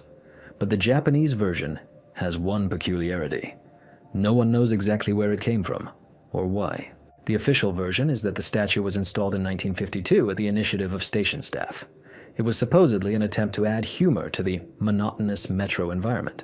But for decades, no one has produced the original documents or the name of the artist. Moreover, the figure itself changed several times, sometimes imperceptibly. The size, facial expression, even the position of the hands, they were slightly different. When asked about this, the station staff shrugged. It's always been like this. The statue has become a cultural center of attention. It's regularly dressed in costumes appropriate to the seasons or holidays. A New Year's kimono, a school uniform, a sumo wrestler's outfit. The clothes appear without warning, sometimes at night, sometimes during the day. No one sees who's doing it, and it would all look like a city game, if not for the oddities. In 1998, a surveillance camera captured footage of the statue changing position, very slightly. But the difference is clear. In one frame, the right leg is closer to the edge. In the next, it's the left. The interval between recordings was 27 seconds. The video was checked for editing, no glitches were confirmed, the camera was working properly. The recording was archived, but a year later, it was deleted. Officially, it was due to storage rotation. One station employee claimed to have noticed the statue wet one morning, even though it hadn't rained, and the automatic system wasn't watering the platform. Another claimed that, on New Year's Eve, the statue turned a few degrees toward the train. It's unknown who else witnessed this. But since then, the platform has become a destination not only for passengers, but also for those looking for signs. Some believe the statue is a transitional object, not just a sculpture, but an anchor. or even a sensor tracking something related not to physiology, but to the direction of attention. It doesn't observe. It records and reacts. In a Japanese blog post from 2006, a user named Overseer wrote, "When the boy stops peeing, the train will go the wrong way." The post was deleted an hour later, but a screenshot remains. And if this figure is more than a joke, then a strange question arises. Why is no one officially touching it? Why doesn't the mayor's office provide clarification or include it in the list of city art objects? Why is it there, but not recognized? Perhaps because in a city where everything is controlled, some elements are left in place deliberately, as a reminder that not everything can be explained, and that even in a crowd, even in the subway, there are things that shouldn't be there, but they are there anyway, and people continue to stare at them, even if they seem like a joke. Ex Lopke from the depths, bloop sound. In 1997, the US Navy's underwater microphone network, created to monitor Soviet submarines during the Cold War, detected something that would later become one of the most discussed acoustic mysteries in the history of oceanography. The signal was given the code name bloop. Initially, it was kept under wraps, but when scientists from NOAA, the National Oceanic and Atmospheric Administration, analyzed the recording, things only got stranger. The signal came from the South Pacific Ocean near coordinates 50 degrees south latitude and 100 degree west longitude, a vast stretch of water far from any major ports, underwater volcanoes, or continental shelves. It was extremely loud. The recording was captured by several autonomous sensors located more than 3,000 kilometers apart. This meant the source of the sound was not just powerful, it was gigantic. But the main thing was the nature of the signal. It resembled a living sound, a rapid rise and fall, a frequency bend, as if something living had emitted a sharp, short call. However, calculations suggest that for such a sound to come from a living organism, it would have to be tens of times larger than a blue whale, the largest creature ever to have lived on Earth. This means it's either something unknown or not alive at all. NOAA made the signal publicly available. Millions listened to it. Biologists, geophysicists, and acousticians analyzed it. Dozens of theories emerged. Some claimed it was the sound of underwater ice flows shifting. Others claimed it was the noise of an underwater volcano. But no hypothesis matched the signal's timbre, frequency, or amplitude. And not a single seismic instrument at that time recorded lithospheric movement at the hypothetical point. NOAA employee admitted, "We don't know what it was. We only know it didn't happen again, in the same form, although not exactly." He hinted that similar but weaker signals had been detected in 2001 and 2004. However, they weren't named. No comment was made. There's another coincidence associated with the coordinates of the signal's source. Not far from the same spot, writer H.P. Lovecraft placed the fictional underwater city of Relaya, where the ancient cosmic god Cthulhu sleeps, in his stories. This coincidence has no scientific significance, but it became part of the legend. Because in the ocean, where 80% of the depths remain unexplored even by instruments, any sound from the darkness is a possibility of something greater than one could imagine. Officially, bloop was explained as an ice glide, the movement of an underwater ice mass. However, internal NOAA documents indicate that the waveform analysis does not match known natural sources of this type. The reports call it a similar, but not identical profile. Today, bloop has become a symbol of how, even in the age of satellites and the global internet, the biggest, loudest, and most inexplicable things can happen in absolute silence. Because the ocean isn't just water, this is the planet's memory. And if one day it speaks, perhaps it's because something deep down awakens, or remembers. And it, like the sound, is still only a tentative one. Just one clap, one breath, one call, away. But not forever. The Tamam Shud case. Early in the morning of December 1st, 1948, passers-by discovered the body of a man lying at the water's edge on Somerton Beach, near Adelaide, Australia. He was dressed in a neat suit, his shirt was unmarked, his shoes were polished, and his face showed no sign of pain or fear. He lay on his back, his head against the breakwater, his arms at his sides. It was immediately clear that he had died recently. And it was not at all clear why. He had no identification documents. No wallet, no ID, no tickets. The tags on his clothes had been carefully cut off. No signs of violence, no blood, no signs of a struggle.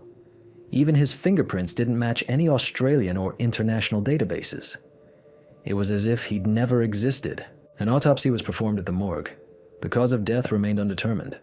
Doctors found signs of internal bleeding, but no traces of poison, no toxins, no drugs, no alcohol. The only odd thing was that the stomach was empty, and the pupils were unusually constricted, as in an opiate overdose. But nothing detectable was found. A few days later, police discovered a tiny piece of paper in a hidden inside pocket of his trousers. Printed on it were two words: Tamam shud, a Persian phrase meaning end or completed. It was later determined that this phrase had been torn from the final page of Omar Khayyam's Rubaiyat. Police began searching for the original copy, and they found it. One Adelaide resident reported finding the book in his car, left unlocked in a parking lot shortly before the incident. On the back of the book is a set of ciphers, strings of letters interspersed with symbols that don't match any known codes. None of the cryptographic systems worked. Decipherment was unsuccessful. The book also included the phone number of a woman living in Adelaide. She refused to acknowledge the deceased, but recoiled when shown a death mask. She never officially confirmed their relationship. It was later discovered that she had served as a nurse during the war and was involved with an officer who was involved in radio broadcasts. The connection was never proven, but the feeling remained. Local newspapers dubbed the deceased Somerton Man. He was buried with a plaque reading, "Unknown." The site became a pilgrimage site for those seeking espionage, conspiracies, and alternate realities. Over the years, the theory of intelligence involvement has been repeatedly put forward. The recording format, the letter cipher, the clipped tags, everything matched the signature of a professional working in the field. But if this was a spy, why was he framed so blatantly? Why was he allowed to die publicly?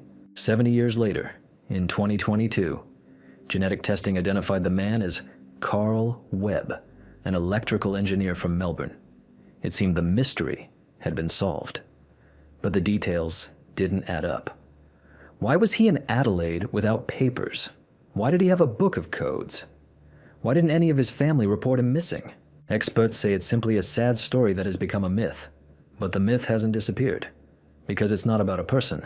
It's about the boundary between biography and disappearance, because the name appeared, but the meaning remained where the body found on the beach had, in absolute silence, lying at the water's edge, among unfinished sentences. Tama M. Shud is the end, but not the explanation. Chronicle of the Bloody Swamp. In northern Louisiana, amidst viscous swamps and crackling marshes, lies a stretch of land that locals prefer not to talk about. It's not marked on tourist maps. There are no signposted roads leading there, and even GPS units don't accurately display its boundaries. This place is called Bloody Bog. Legend has it that it was named that way back in the 18th century by French settlers, but there's no official confirmation of this. Like nothing official, really. And yet, the chronicle of this place exists. Not in archives, not in universities, but in oral histories, in diaries, in half-erased newspaper clippings. Every decade, someone disappears, without a trace, or worse, returns, different. The first recorded report dates back to 1851. A local pastor from the village of La Place wrote to his brother about a wet plain that breathes at night. He described dreams in which he saw the swamp unfolding, as if opening a mouth. A month later, he was found dead inside his own well, filled not with water, but with silt, which was absent from the area. In 1909, a telegraph line was being laid in these areas. Of the 9 workers, 3 disappeared in one day. The remaining ones quit. The contractor's report stated, "Refusal due to absurd fear." Officially, the project was shelved, but an unofficial report sent to headquarters included the phrase, "The line is not being built because the terrain changes at night." In 1967, a local schoolteacher named John Matthews decided to document the region's folklore. He collected stories from old-timers about singing trees, instant twilight, and black water that doesn't reflect. One of the narrators said, "If you hear water when it's silent, go away." Matthews disappeared 2 weeks after completing the recordings. His car was found at the edge of a swamp. The audio cassettes were blank. The tapes were blank at all speeds, though the magnetic layer was intact. It was as if the recordings had been erased not by the device, but by the location itself. There are reports of mysterious fauna found nowhere else, glowing insects intertwined as one, voices repeating phrases not in English, not in French, but in a recognizably familiar language.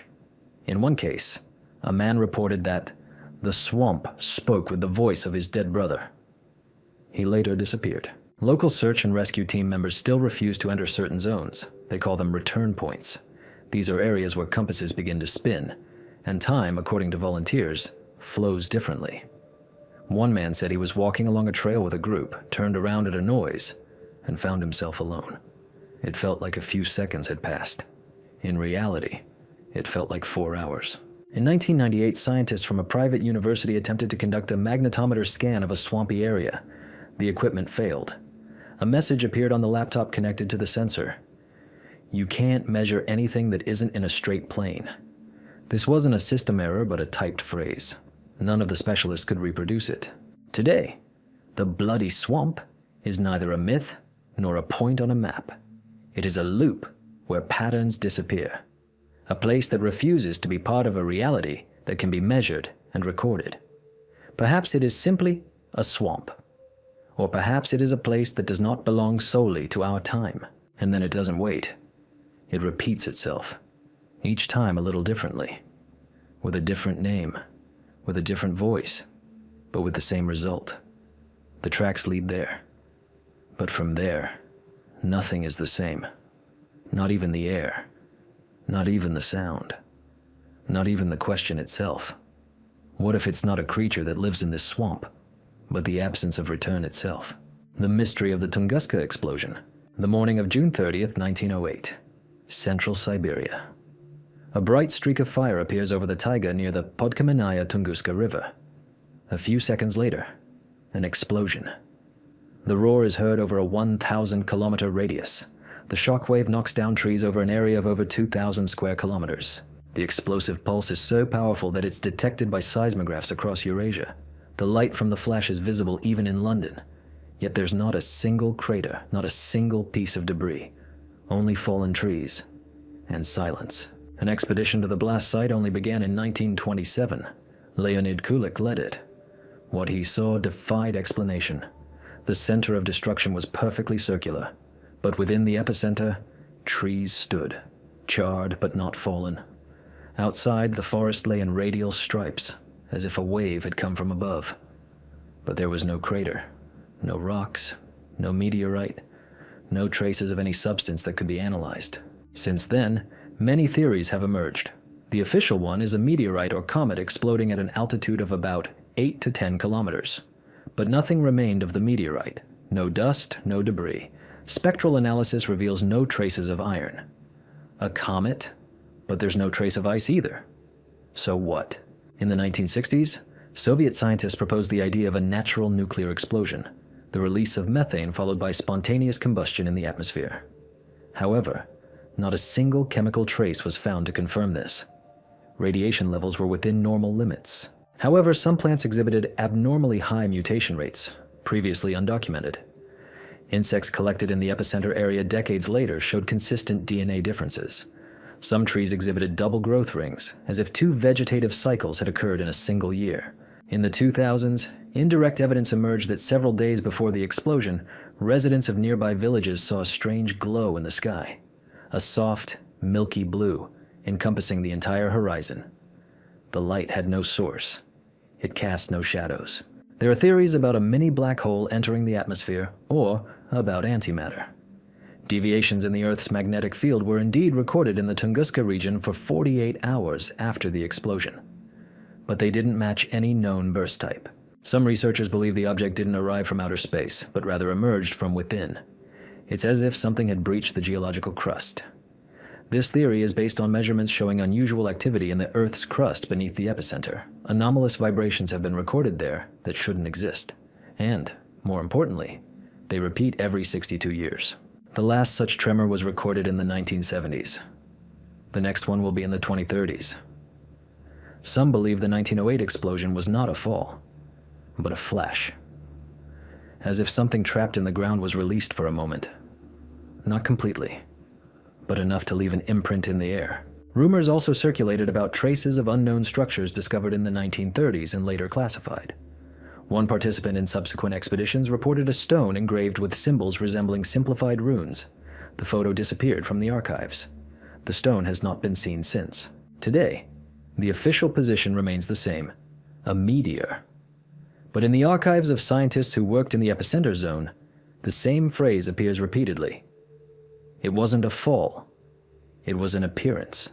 And if this is true, then the question is not what happened in 1908, but what should have happened but was stopped, or delayed, and perhaps not forever. Highway of Disappearance in Canada.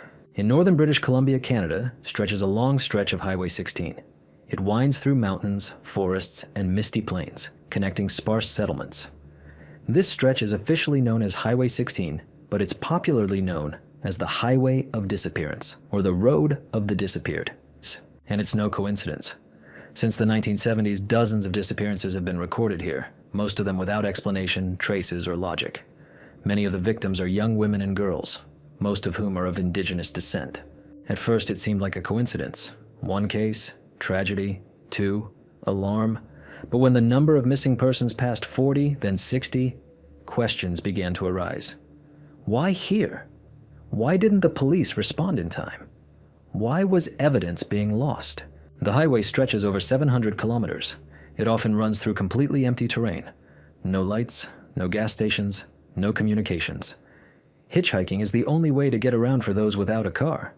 Many of the missing are hitchhikers.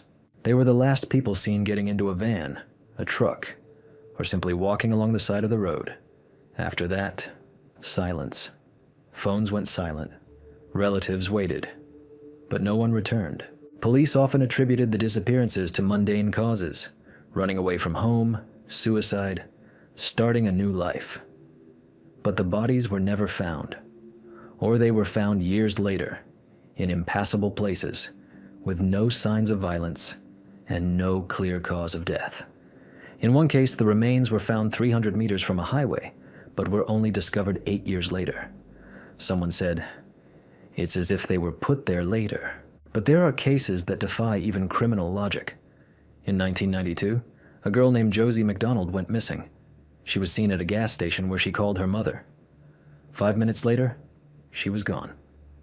For the next 8 hours, abnormal bursts of radio interference were recorded in the band used by emergency services. No one knew where they were coming from. 4 days later, her backpack was found in the forest. It was dry, even though it had rained for 2 days.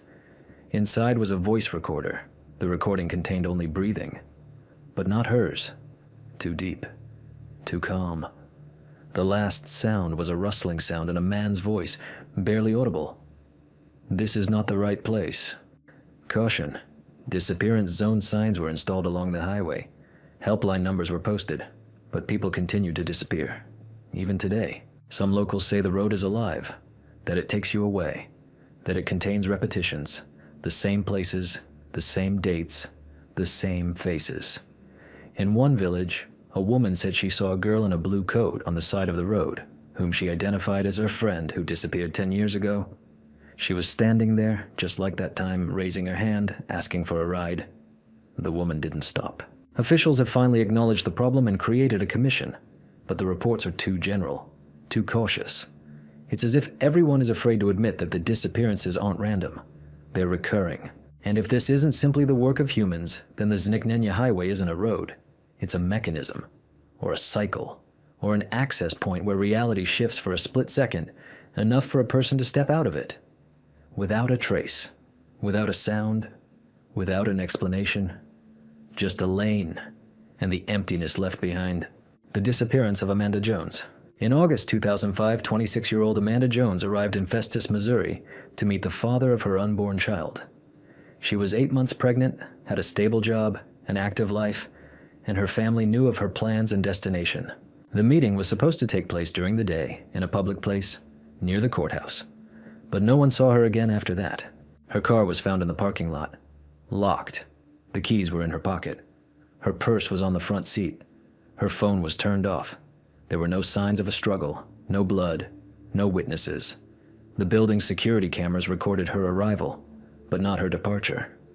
It was as if she simply disappeared inside, or exited through an unregistered location.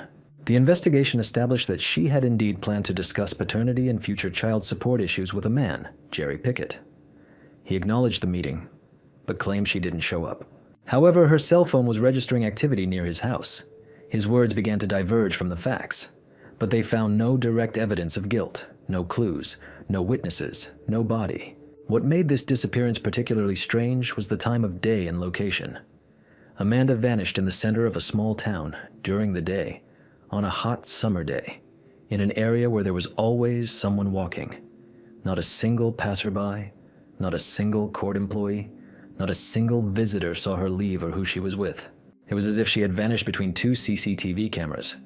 The trail ended, like bad edits in a film. Later, her family received a strange, anonymous call. A female voice, quiet and quick, said, "Amanda's here. She doesn't remember." The connection was cut off. The number was inactive. The call could not be repeated. According to one unofficial theory, Amanda may have been the victim of something other than just a crime. Some researchers studying soft zones, areas with disruptions in spatiotemporal logic, have suggested that the location of her disappearance coincides with a number of other strange incidents that have occurred in the area over recent decades. Sudden memory lapses, navigational failures, and the disappearance of pets, all within a 4-mile radius. There's a theory that in such zones there's an overlap of realities from which a person can slip, not die, not vanish violently, but simply move to a layer where they're not listed. In such a scenario, Amanda could even continue to live, just not within this coordinate structure, somewhere nearby, unnoticed. It sounds incredible. But the more time passes, the more obvious it becomes. All attempts to find her here are ending in nothing. Because perhaps she is no longer here. Not in our here. Perhaps she stepped beyond the line, not knowing such a line existed. And now, out of reach. Not as a witness, not as a victim, not as someone who disappeared. Just a name, just a date, just an empty space where no one enters. With a monk standing in fire, the archives don't lie. On June 11th, 1963, in the center of Saigon, the capital of what was then South Vietnam, a blue Austin stopped at an intersection near a busy square. An ordinary car, of which there were thousands. Several Buddhist monks emerged from it. One of them, an elderly man with a perfectly shaved head and a calm face, sat down in the lotus position right on the asphalt. His name was Thich Quang Duc. The others poured a canister of gasoline on him. He didn't move when they set him on fire. For 6 minutes, the monk burned in complete silence. No screams, no convulsions. A crowd gathered around. People sobbed, screamed, tried to close their eyes. He didn't move. He just sat and burned until the very end. Later, reporter Malcolm Brown, who took the famous photo, would say, "I was photographing death, but I didn't feel like I was photographing a dying man." This action was a form of protest against the repression of the Buddhist community in the country. But it became more than an act of sacrifice, because even after all these years, questions remain that transcend reality. First, the body's behavior. Doctors studying the photographs and reports said the heat shock should have caused an immediate reaction. Screams, spasms, at least a single movement. But the monk's face didn't change. It didn't grimace. Its eyes were open. It remained in the lotus position until the very end, as if the pain had been removed, or something greater, activated. Secondly, the ashes. When the body burned out, a nearly perfect skeleton remained. The heart was not completely consumed. This was officially recorded. It was removed almost intact and later placed in a reliquary. Several attempts to move it were accompanied by strange events. Equipment malfunctioned, the glass cracked, and one of the monks lost consciousness. The heart was considered incorruptible. It was kept at the temple and, according to some, radiated warmth despite more than a year having passed. American intelligence agencies monitoring events in Vietnam recorded the incident in their analytical reports, not only as an act of protest but also as an unpredictable psychophysical reaction. One CIA officer later wrote in a report, "This is not self-immolation. This is a demonstration of force, incomprehensible from a physiological standpoint." It is a common belief among Buddhist monks that Thich Quang Duc attained a state of samadhi, the highest state of mental concentration, in which consciousness can separate from the physical body. But even religious texts rarely speak of complete insensitivity to pain. Here, however, there was something beyond meditation. It was a disconnection from physical law. The archives of the U.S. Propaganda Service contain a curious document, an internal memorandum that examines the question of the impact of such acts on the structure of the population's perception of reality. It contains a phrase, underlined in red. If a person can voluntarily and without screaming burn themselves to death, what other control can we expect? After this, similar acts of self-immolation were recorded in different parts of the world, but none replicated the effect. None retained their form. None was so undisturbed. Perhaps it's simply willpower. Perhaps it's absolute acceptance. But there's another possibility, that on that day, at that crossroads, what happened wasn't what it seemed. That man became a breaking point through which something greater entered.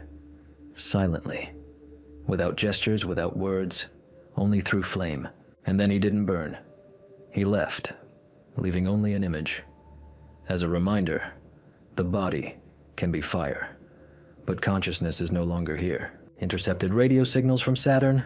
In 2002, staff at a radio observation station in Argentina detected a narrowband signal emanating from a region of space that coincided with the coordinates of Saturn. This wasn't unique. Planets emit radio noise, especially gas giants like Jupiter and Saturn. But what they heard didn't fit the scientific norm. The signal had structure, an internal rhythm. It repeated itself, as if it contained a fragment resembling a pulse or speech. At first, scientists thought it was an equipment error, but a week later the signal repeated itself. It was again received by several observatories, this time at different points on Earth. The angle of arrival was consistent and the signal delay was stable. It wasn't a reflection, radio interference, or a transmission from Earth. Everything pointed to it, originating somewhere near Saturn's ring structure. It later became known that similar signals had been detected previously in the 1970s and 1980s, but were never made public. One NASA engineer who worked on the Cassini mission claimed that the probe's instruments also detected anomalous signals during flybys near the rings. Official reports described them as ring plasma radio noise, but the frequency of these pulses was too precise to be random. Some researchers involved in the search for extraterrestrial intelligence, SETI, conducted a spectral analysis of the recording. The signal exhibited phase modulation, similar to those used to transmit information over long distances. Its structure contained a repeating pattern of high-frequency pulses, similar to a digital signature. But most importantly, the signal's content didn't match any known natural format. It didn't resemble lightning discharges, turbulence, or magnetospheric oscillations. It sounded like a code, but it couldn't be deciphered. Later, in 2005, scientists working with the Voyager mission archives found a similar noise in recordings made as early as 1980. But at that time, it was mistaken for an internal glitch. Now it became clear. It was the same structure. Many believe this is simply a phenomenon, not yet described by science. But if the signals truly carry information, then a troubling question arises. Who or what could be transmitting a message from an area where there is no solid surface, where there are no stations, where nothing should be a stable source of a signal? One hypothesis, put forward by a Japanese theoretical physicist, suggests that Saturn's rings may act as a natural amplifier, a resonator capable of propagating a signal transmitted from another source, perhaps not from the planet itself, but from within, from space, which is in constant radio shadow from Earth. Proponents of more extreme theories say Saturn isn't just a planet, that the rings are a structure left unnaturally, that they contain a built-in transmission system that works not for communication, but for recording, as if someone is listening not to us, but to the space between us. And at the right moment it gives a splash, too short to understand, too long to miss. These signals are rarely mentioned today. The last ones were recorded in 2013. After that, there's silence. Or an incredibly deep silence, one that can only be heard when you learn to distinguish noise from what shouldn't be noise. And maybe it's not a transmission, maybe it's an answer to a question we haven't yet asked. Hram Nan Madol, Micronesia. On the east coast of the island of Pohnpei, in Micronesia, in the Pacific Ocean, lies one of the most mysterious structures of the ancient world, the ruins of the city of Nan Madol. Built directly on the water, among coral reefs, this complex consists of more than 90 artificial islands connected by stone passages and canals. Each island was formed from massive basalt blocks, laid with such precision that modern engineers find it difficult to replicate the design without the use of modern technology. The blocks weigh between 5 and 20 tons, some over 50. In total, by rough estimates, over 250,000 tons of basalt, not quarried nearby, were used in the construction. There are no volcanoes on the island capable of producing such rock. The nearest source is tens of kilometers across the ocean, and it is still unclear how the stones could have been transported by water, especially given that the ancient inhabitants did not have technologies such as lifting mechanisms or complex rafts. Nanmadol, according to local legends, was built by the will of the gods, or by men who came from the sky. Stories tell of two superhuman brothers, Ololo and Oluship, who used a flying stone to move boulders. These myths are often taken as metaphors, but they all point to the fact that the city was built quickly, not by hand, and with the help of an unknown force. The complex itself is organized like a perfectly planned city. There are palaces, burial structures, walls, and courtyards. Everything is geometrically precise.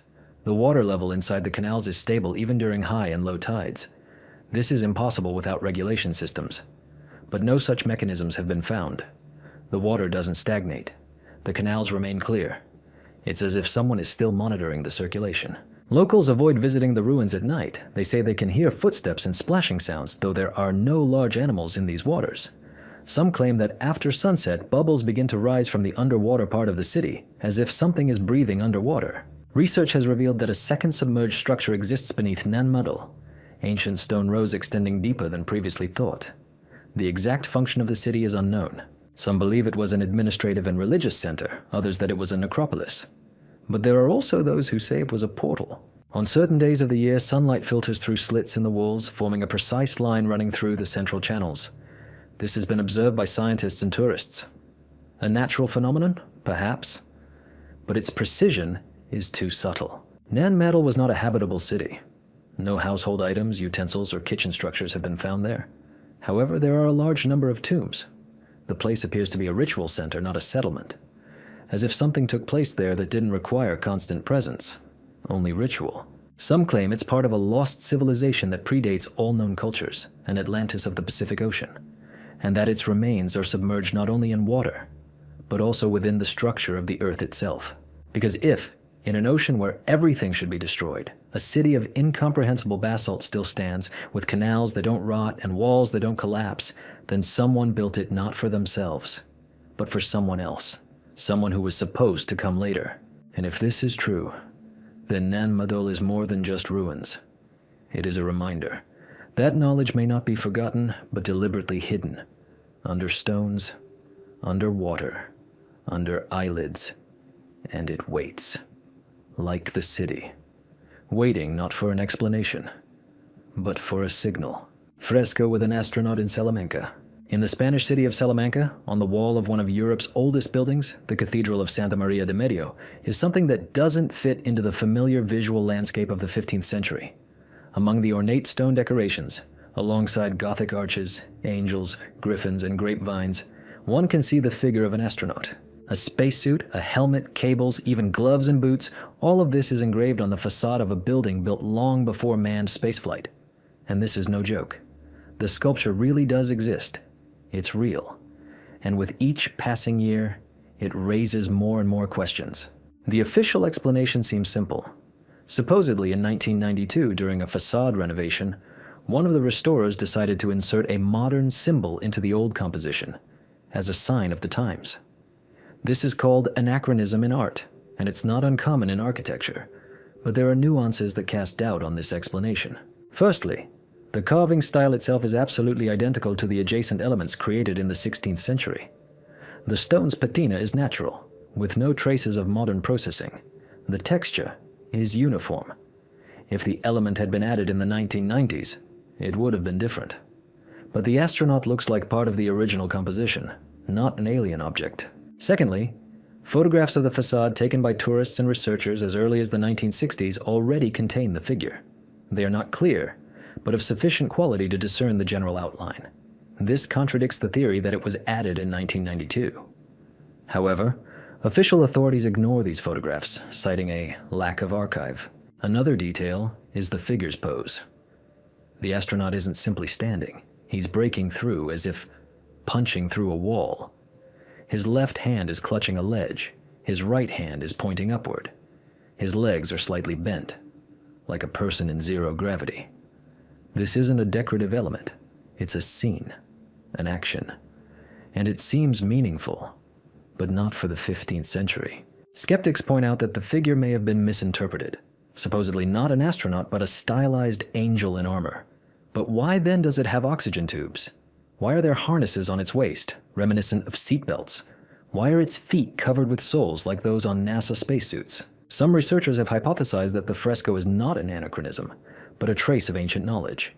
It may have been restored in the Middle Ages from an older model, previously lost or destroyed.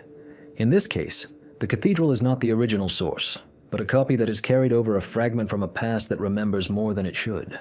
There's also an extreme version. The fresco is a warning, a coded image of something that will descend, or has already arrived.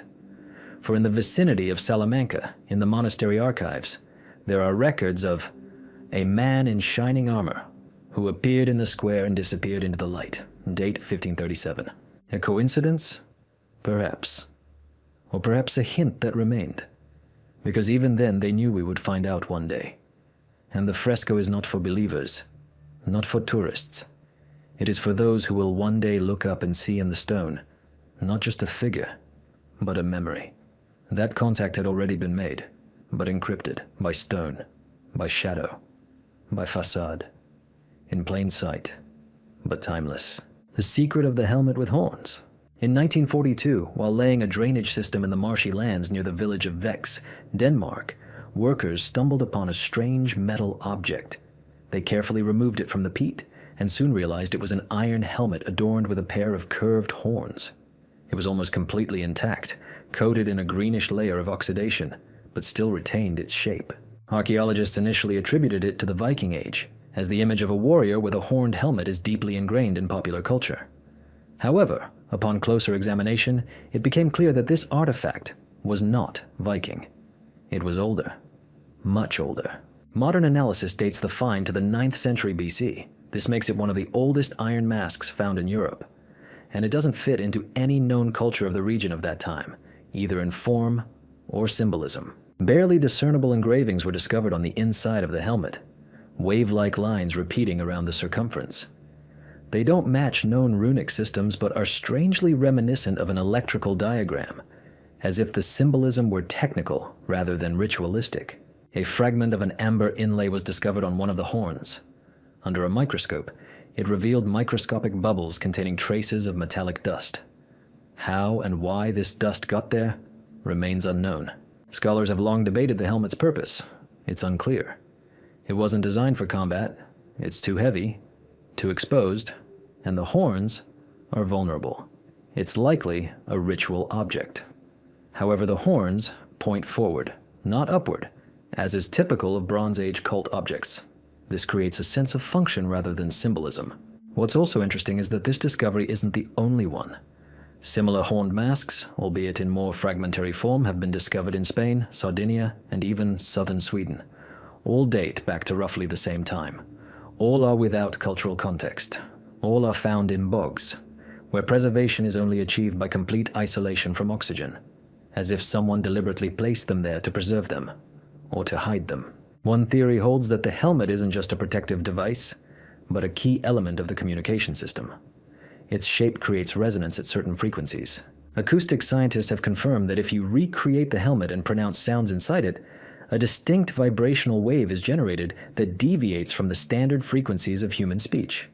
It's as if the helmet were designed to hear and transmit in a range other than ours. Norse mythology mentions horned beings who speak to the sky. These lines have always been considered a poetic metaphor. But if the Vex artifact is a genuine embodiment of such a function, then it's possible we're dealing not with the attribute of a priest or warrior, but with a device designed for communication.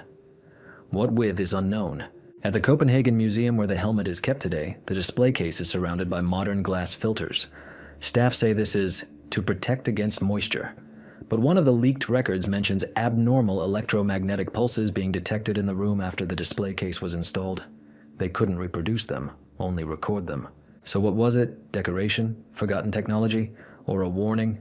Maybe this helmet isn't for head protection, but for receiving a signal, one that was heard long ago. Or perhaps it's still heard, only we don't hear it, because we don't have what those who came before us wore. Horns forward, not up, not toward the sky, but toward what's approaching. Crimson rains in Kerala, India. From July to September 2001, crimson-red rains began falling in the southern Indian state of Kerala. The first drops were spotted in the town of Chenganassery, People initially thought it was blood. Then came the chemicals.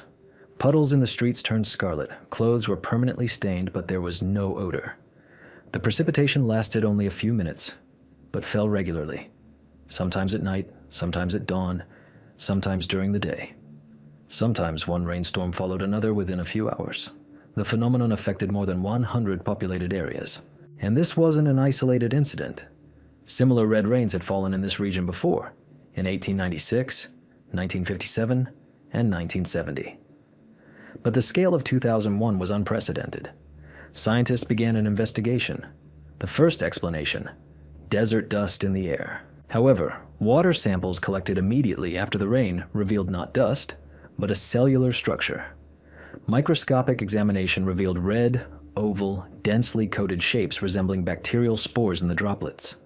However, no DNA was found. Repeated analyses in several countries yielded similar results. Organic structure, no signs of life. The strangest thing happened later. Researcher Godfrey Lewis of Mahatma Gandhi University stated that these particles are capable of self-reproduction at high temperatures, over 300 degrees Celsius. No known life form on Earth can withstand such conditions. Moreover, the particles did not burn under normal heat treatment. They behaved like dormant organisms awaiting activation. Louis hypothesized that they were an extraterrestrial life form delivered to Earth through the atmosphere, perhaps on a micrometeorite. His theory was called fantastic. He was criticized. But independent laboratories confirmed, yes, the structure of these particles is unusual. Yes, they do not contain DNA in its usual form. Yes, they are resistant to extreme conditions. When asked what they are, if not dust or bacteria, no one answered. Some hypotheses suggested a genetic injection, as if the Earth were being seeded, not to infect, but to test a reaction, or to mark a point. And Kerala was chosen for a reason. It is home to one of the most ancient cultural centers, where legends already described rains of blood as a harbinger of change. Other researchers went even further. If we assume that particles are not just a form of life, but carriers of information, then their activity at elevated temperatures is not reproduction, but code unpacking. Red rain, then, is not ecology, but transmission. In 2013, the phenomenon repeated itself, briefly and in a different area. Authorities quickly dismissed it as a natural effect of evaporation and pollen, but the data showed, again, the same particles, the same properties, the same silence in the official reports. Today, drops with the same composition are stored in laboratories. They are not shown. They are not studied openly, because the question isn't where they come from. What will happen if one day the rain turns from crimson to black, and then the sky will no longer be just the sky, it will become the bearer of what was already here, or what is waiting to be awakened, by chance, or on command. Rocks that move in Death Valley. On the dry bed of Racetrack Playa, a desolate section of Death Valley in California, dozens and hundreds of stones lie among the cracked clay shell. At first glance, they look ordinary. Smooth, dark, weighing from a few kilograms to several dozen. But if you stay here longer than a tourist stroll, you'll notice something important. These stones move, and they leave traces behind them. Not in your presence, no. But you come back the next day and see. They've shifted, sometimes tens of meters. The trace of each one is a thin furrow in the clay, as if someone was slowly pulling the stone. In a straight line, in an arc, in a spiral. Some turn, some change direction. Sometimes two stones move side by side, and then move apart, leaving a perfectly synchronized trail like in a mirror. This isn't a legend. It's been documented. Cameras have been installed. Measurements have been taken. Scientists have proposed a theory. A thin layer of water formed after rain covers the clay. Then thin ice forms on top. The wind blows, and the stone slowly slides. But this theory doesn't explain all the movements. For example, why do some stones move while others remain motionless despite being in the same layer of water? Why do stones sometimes make sharp 90-degree turns? Finally, why can the same stone rest for years and then move 70 meters overnight? There are documented cases where movement occurred without visible wind or water. The furrow remained fresh. The clay remained moist. The stone appeared displaced, as if something had passed underneath it, or from within. Local Native American tribes had known about these stones for centuries. They called them living spirits seeking a way out. They forbade spending the night on the playa. It was said that if you fell asleep next to one of these stones, you too would begin to move. But you wouldn't wake up in the same place. Some researchers have put forward extreme hypotheses. Perhaps it's a residual effect of geophysical resonance associated with ancient magnetic anomalies. Perhaps it's a point where the density of space fluctuates and solid bodies become capable of microshifts, not in the usual physics, but in something parallel. There was even a theory that the stones don't move, but are rewritten, as if their spatial position changed not gradually, but discontinuously, instantaneously, and a trace remains, because clay is memory. Scientists continue to study, but everything still comes down to a strange simplicity. Stones move where nothing should move, without cause, without force, without spectators, which means perhaps they're not just moving, they're following a route, the very one that was once set, or transmitted, not to them, but to the earth, and they're simply marking it for us, in complete silence, and in complete clarity. Movement isn't always life. Sometimes it's a signal. Night of the Hotel Cecil. The Cecil Hotel, located in downtown Los Angeles, has long earned a reputation as the city's most sinister location. Since its opening in 1927, more than 60 deaths have occurred within its walls. Suicides, murders, mysterious disappearances, falls from upper floors. It has also served as a temporary refuge for serial killers, including Richard Ramirez, aka the Night Stalker. Many consider him cursed. But there's a story that's rarely discussed, even among all the other horrors. It involves a man in armor who appeared one night and vanished forever. They called him the Knight of Cecil. In January 2005, a hotel security guard reported that around 3:00 a.m., security cameras captured a figure clad in metal armor slowly ascending the fire escape stairs. The metal gleamed in the dim light. The figure moved slowly but surely, and without a sound. No scraping, no banging, just movement. At first, they thought it was someone in a costume, a setup, or an eccentric guest. But when they checked the registration logs, no one in armor was found. Camera footage from the elevators and entrances also failed to record his arrival. He appeared, as if from inside the building, from the 4th floor. Cameras watched him climb the stairs to the roof. There was no camera there. When security arrived 10 minutes later, there was no one on the roof. Only footprints, not dirty, not wet. The imprints of heavy metal boots pressed into the gravel. That same night, the power went out in several hotel rooms. Guests reported a sharp drop in temperature and strange sounds like clicking or scraping in the pipes. One person on the 5th floor called the police, claiming someone in a shiny suit was standing outside his door, breathing as if wearing an iron mask. In the morning, the camera footage was copied, but upon playback, the image was distorted. The armor gleamed as if the light wasn't being reflected, but absorbed. There were no faces, marks, or symbols on the armor. Only smooth plates, a semi-matte sheen, and completely unrealistic joint mobility. Rumors spread quickly. Some said it was an actor, others said it was a role-playing game fan. But then details emerged. One historian, upon seeing the footage, said, "This isn't a modern reconstruction. This is a replica of 14th century armor, precise down to the riveting technique. They just don't make things like that in the US, especially with behavior like that." It was later discovered that archived newspapers from 1932 contained a note about a man seen on the roof of the Hotel Cecil, in dark armor, shining like a mirror. At the time, it was written off as an urban myth, but the coincidence is too precise. The date, the location, the description. And in that case, no one found out how he entered or left. Today, the Night of Cecil is an urban legend, but those who worked in the building at night say, sometimes you can hear something moving upstairs, not like a person, like metal, sliding. Inhale, pause, and then silence again. And if it really exists, then why does it appear? It doesn't attack. It doesn't speak. It doesn't signal. It just moves up the roof and disappears, as if checking the floor or waiting for a command, for a signal, for a coincidence of dates. Maybe he's not guarding. Maybe he's the guardian of the glitch. He appears when something happens inside the building that shouldn't, and his presence isn't a threat, but a reaction.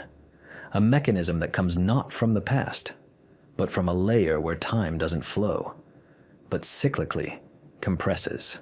And Cecile is just an entry point, open on one side and only occasionally on the other. Blackout Underground Prison. Hidden beneath the very center of London, in an area that today appears peaceful and civilized, lies a system of tunnels, unmarked on public maps. These structures were originally built as air raid shelters during World War II.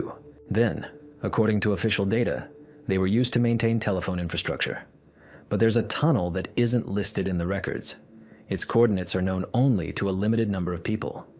Inside, according to those who once approached the zone, is what's known as the Blackout Prison, a place where they imprison not criminals, but information. The prison first came to light in an anonymous letter sent to a British scientific journal in 1998. The author claimed to have worked for the government security service and to have seen a facility housing people with unreliable psychophysics. The letter included a diagram of the underground complex, corridors, sealed areas, and 2 chambers, an acoustic chamber and a mirror chamber. The author insisted, however, that Blackout Prison had no security in the traditional sense. The inmates were isolated not by force, but by the structure of the space. Later, other sources began to confirm this information: missing scientists, archivists, and military communications officers. They all hinted at a certain blank spot beneath the city, where something was happening that defied legal explanation.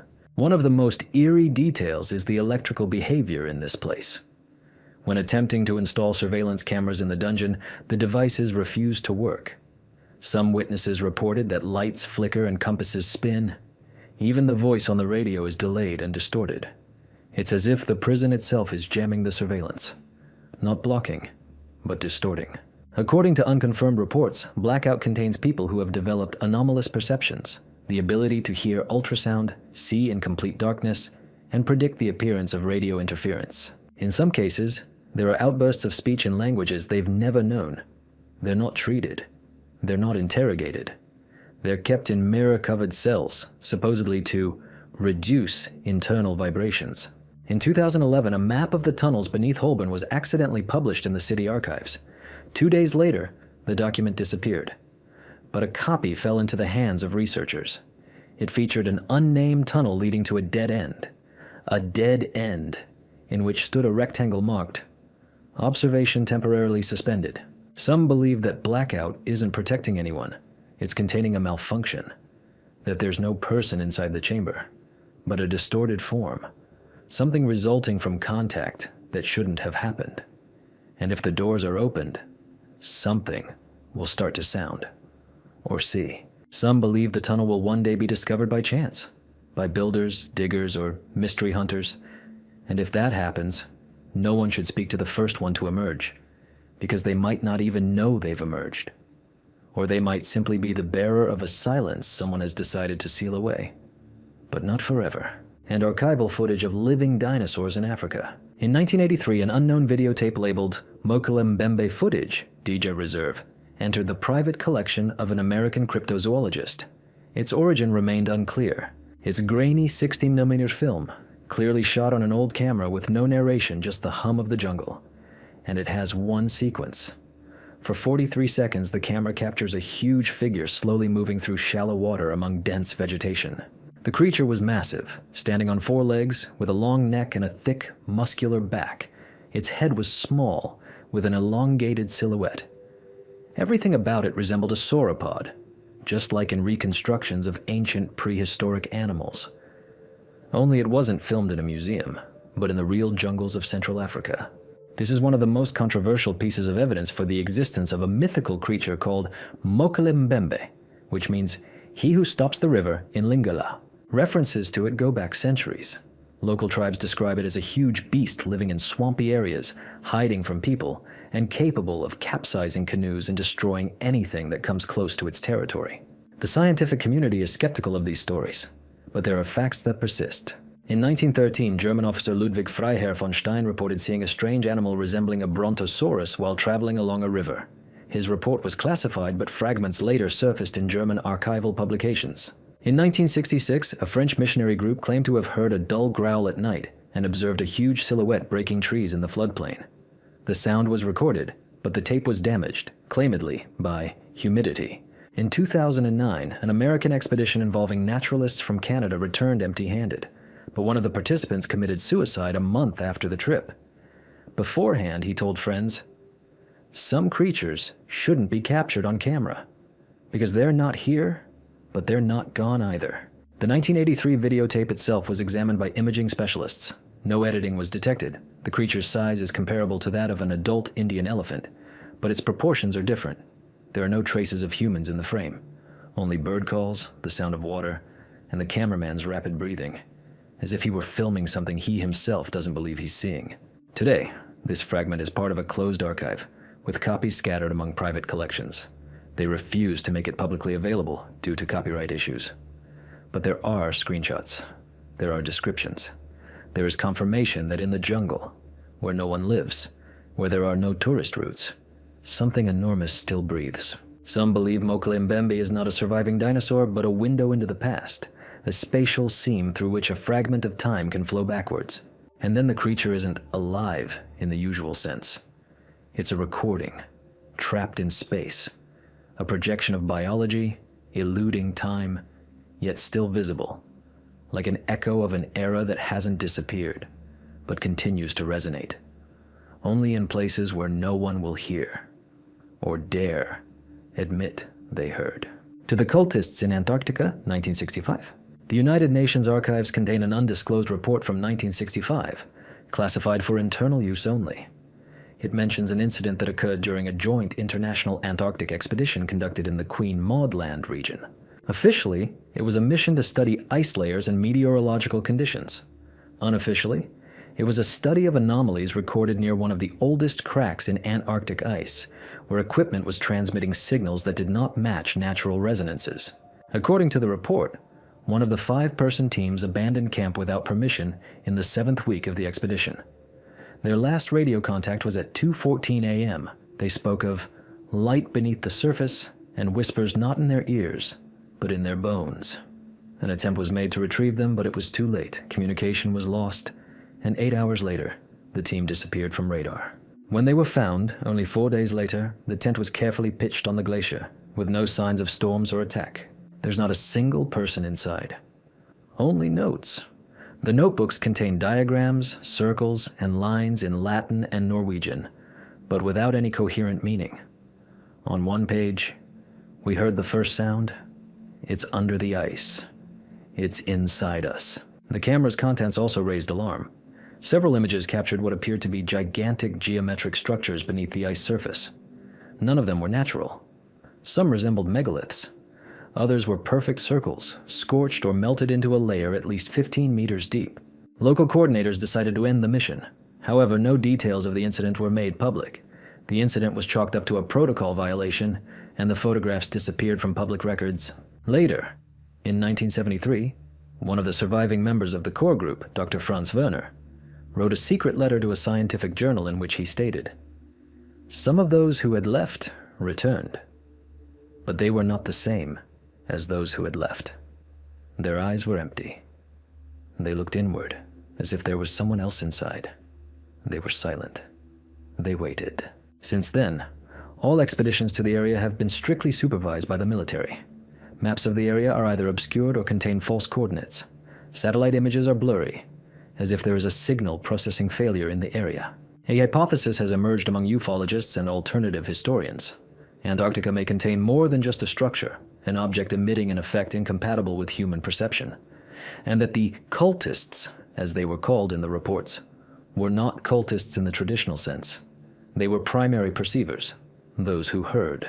And if even part of this is true, then the question isn't what they found beneath the ice, but what called them, and who was the first to understand that the piece of the ice sheets isn't silence, it's expectation, too ancient to be earthly, and too precise to be accidental. The mysterious wow signal. On August 15th, 1977, at the Ohio State University Observatory, volunteer astronomer Jerry Emmon was reviewing data logs from the Big Ear radio telescope. Suddenly, he spotted something that instantly stood out from all the other graphs. A narrow radio signal at 1420 megahertz, lasting 72 seconds. It was so powerful, clear, and unusual that Emmons circled it in red pen on the printout and wrote on the side, "Wow." Thus began one of the most famous mysteries in the history of astronomy. The signal was coming from the direction of the constellation Sagittarius, an area where there are no known stellar objects capable of emitting such a frequency. It matched the hydrogen line exactly, the frequency that scientists consider the most logical for transmitting interstellar messages, because it is universal to all water-based life forms. The signal was incredibly concentrated with a distinct onset, peak, and decline. It didn't repeat. It didn't flicker. It didn't waver. It simply sounded. Once. And then it was gone. No observatory in the world was able to detect it again. Scientists have attempted to explain it with natural sources: reflected satellite noise, a weather anomaly, a meteor. But none of these theories have stood up to scrutiny. The hydrogen line frequency is internationally prohibited for technical transmission. This means that no device on Earth should use it, especially not one with such power. The theory of extraterrestrial origin immediately sparked a storm of controversy. Some claimed it was a test signal, as if something or someone wanted to check whether someone was listening in return. After all, Big Ear was listening in at that moment, searching for alien signals. It was as if the recipient knew that at that moment, there would be an ear. Since then, dozens of attempts have been made to listen to the same point, with different instruments, in different years. But nothing similar has ever been detected.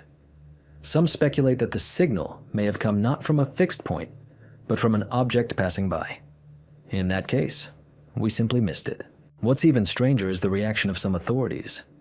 A year after the data was published, one of the observatory's technicians reported that people had been coming into the building at night without officially identifying themselves.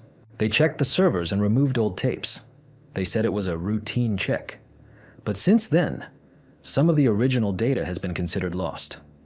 Only paper copies remain. There are theories that the signal was a response, not random, but a reflection of something we ourselves once sent into space, a kind of ping, like in a radar system. We sent it, and it returned. Only not to where we expected, and not from there. Today, wow, remains one of the few signals for which no rational explanation has been found. It's mentioned on every list of mysteries of the universe. It's become a meme, a symbol, but no one could decipher the signal itself, because perhaps it didn't carry a message. It was simply there, like a note, like a pulse, like a single fragment of presence, too brief to be captured, too precise to be forgotten. And if it was a voice, then it said everything it wanted to say with one sound, and then it fell silent, because it realized we weren't ready to answer yet. Or maybe we had already answered, but didn't realize it was a dialogue. SOS signal from a deserted island. In 2009, a group of amateur radio operators operating on 21.748 MHz intercepted a faint, barely audible signal resembling Morse code. It repeated every 18 minutes and contained the same pattern of dots and dashes, the international distress signal SOS. At first, they thought it was a training transmission or a random reflection, but the signal was too regular, too clear, and, most importantly, always came from the same direction. His azimuth pointed to a region southeast of Madagascar, a stretch of the Indian Ocean with no permanent shipping lanes, underwater cables, or recorded radio stations. The nearest was a small uninhabited island called Île aux Serpents, Snake Island. It had no infrastructure, was unvisited by tourists, and was uninhabited. Satellite imagery revealed nothing unusual on the island. However, when an attempt was made to verify the location from the ground, the expedition failed. Several teams sent to the coordinates returned back due to bad weather, navigational failure, and equipment malfunction. One boat reported that 30 miles from the island, the compass began spinning, and the GPS returned an unknown zone error. Meanwhile, the signal continued to transmit, at the same rate, with the same power, every 18 minutes. Experts confirmed. The transmission was coming from analog equipment, at a level typical of radio stations from the mid-20th century. This is what alarmed me most. Someone had to be constantly powering the source. There are no solar panels on that island, no towers, no automated beacons. So either the transmitter is autonomous, impossible for such a long time, or someone is still on the island. In 2012, a French engineer spoke at an international radar conference and stated, "This signal is not a request for help. It is a replica that continues without the sender's intervention. He suggested that a device abandoned long ago could continue transmitting in a loop, driven by the energy of the wave itself. A rare effect known as a radioparasitic loop. But then another question arises. Who installed it? When? And why? The oldest recordings of a similar signal are in archives from 1971. Only then it was transmitted at a different frequency, and with a different pulse length, as if it changed over time, or adapted. The strangest thing, in 2015, the signal disappeared. Suddenly. No gradual weakening, just vanished. But exactly 72 hours later, a single pulse was detected on the same frequency. Not an SOS, but a short fragment. This is not part of the Morse alphabet, but coincidentally, in Roman numerals, it can be read as the symbol K. It was never repeated. If this signal isn't noise, an error, or an atmospheric parasite, then we're dealing with a transmission system left behind by someone who knew Earth would someday be listening, and the island is simply an anchor, or a contact point, not for rescue, but to test the connection. And if it's lost, it might be because the connection was established. Or conversely, there was no response. Sruchais woman without teeth, Norway. In November 1970, in Norway's Isdal Valley, an ice valley near the city of Bergen, a local fisherman walking along a trail came across the charred body of a woman. It lay among rocks, far from any settlements, in a place locals had long avoided. They called it Death Valley, due to the many accidents and suicides there. But this case turned out to be much more mysterious. The woman was burned beyond recognition. Her clothes were half melted. Nearby were suitcases hidden under a rock. Inside were women's clothing, glasses without lenses, spoons with faded engravings, and bottles of a powerful sleeping pill. No passport, no personal items, no identification. All the tags had been cut off. An analysis of the body revealed unusual features.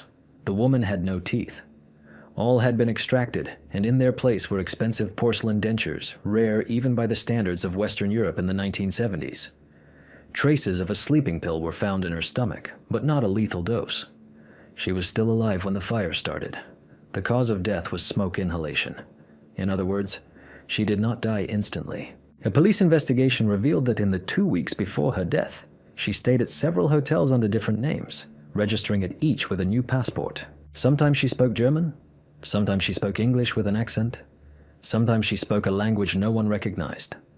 The staff described her as simultaneously elegant and alien. She always asked for a room by the window, and she often changed places. All documents provided upon check-in turned out to be fake. A letter written in a strange code, a sequence of numbers and letters that defied decipherment, was found. It was believed to be a system of roots or symbols. One of the strangest details, a small burnt note was found next to the body with only 3 words remaining. Don't remember the face. The police considered many theories: suicide, murder, espionage. The latter seemed particularly convincing. It was 1970, the Cold War. Norway was a strategic point between the USSR and the USA. The woman moved like an agent. She changed her appearance, she avoided cameras, and then she disappeared. The way information carriers disappear, not individuals. But why burn yourself? Or who burned her? If it was liquidation, why was the body left in plain sight? Or was it, on the contrary, a warning? In 2005, an exhumation and reanalysis of the Isdal woman case was attempted. DNA technology, previously unavailable, was used. It was determined that she originated in Central Europe, possibly Austria or Yugoslavia. Nothing else. Her face was reconstructed. A 3D model was created. It was published. Not a single person, not a single database produced a match. And then the question arose, what if she wasn't supposed to be identified? What if she existed not as a person, but as a function? Communication, surveillance. Maybe she wasn't the first link, but the last.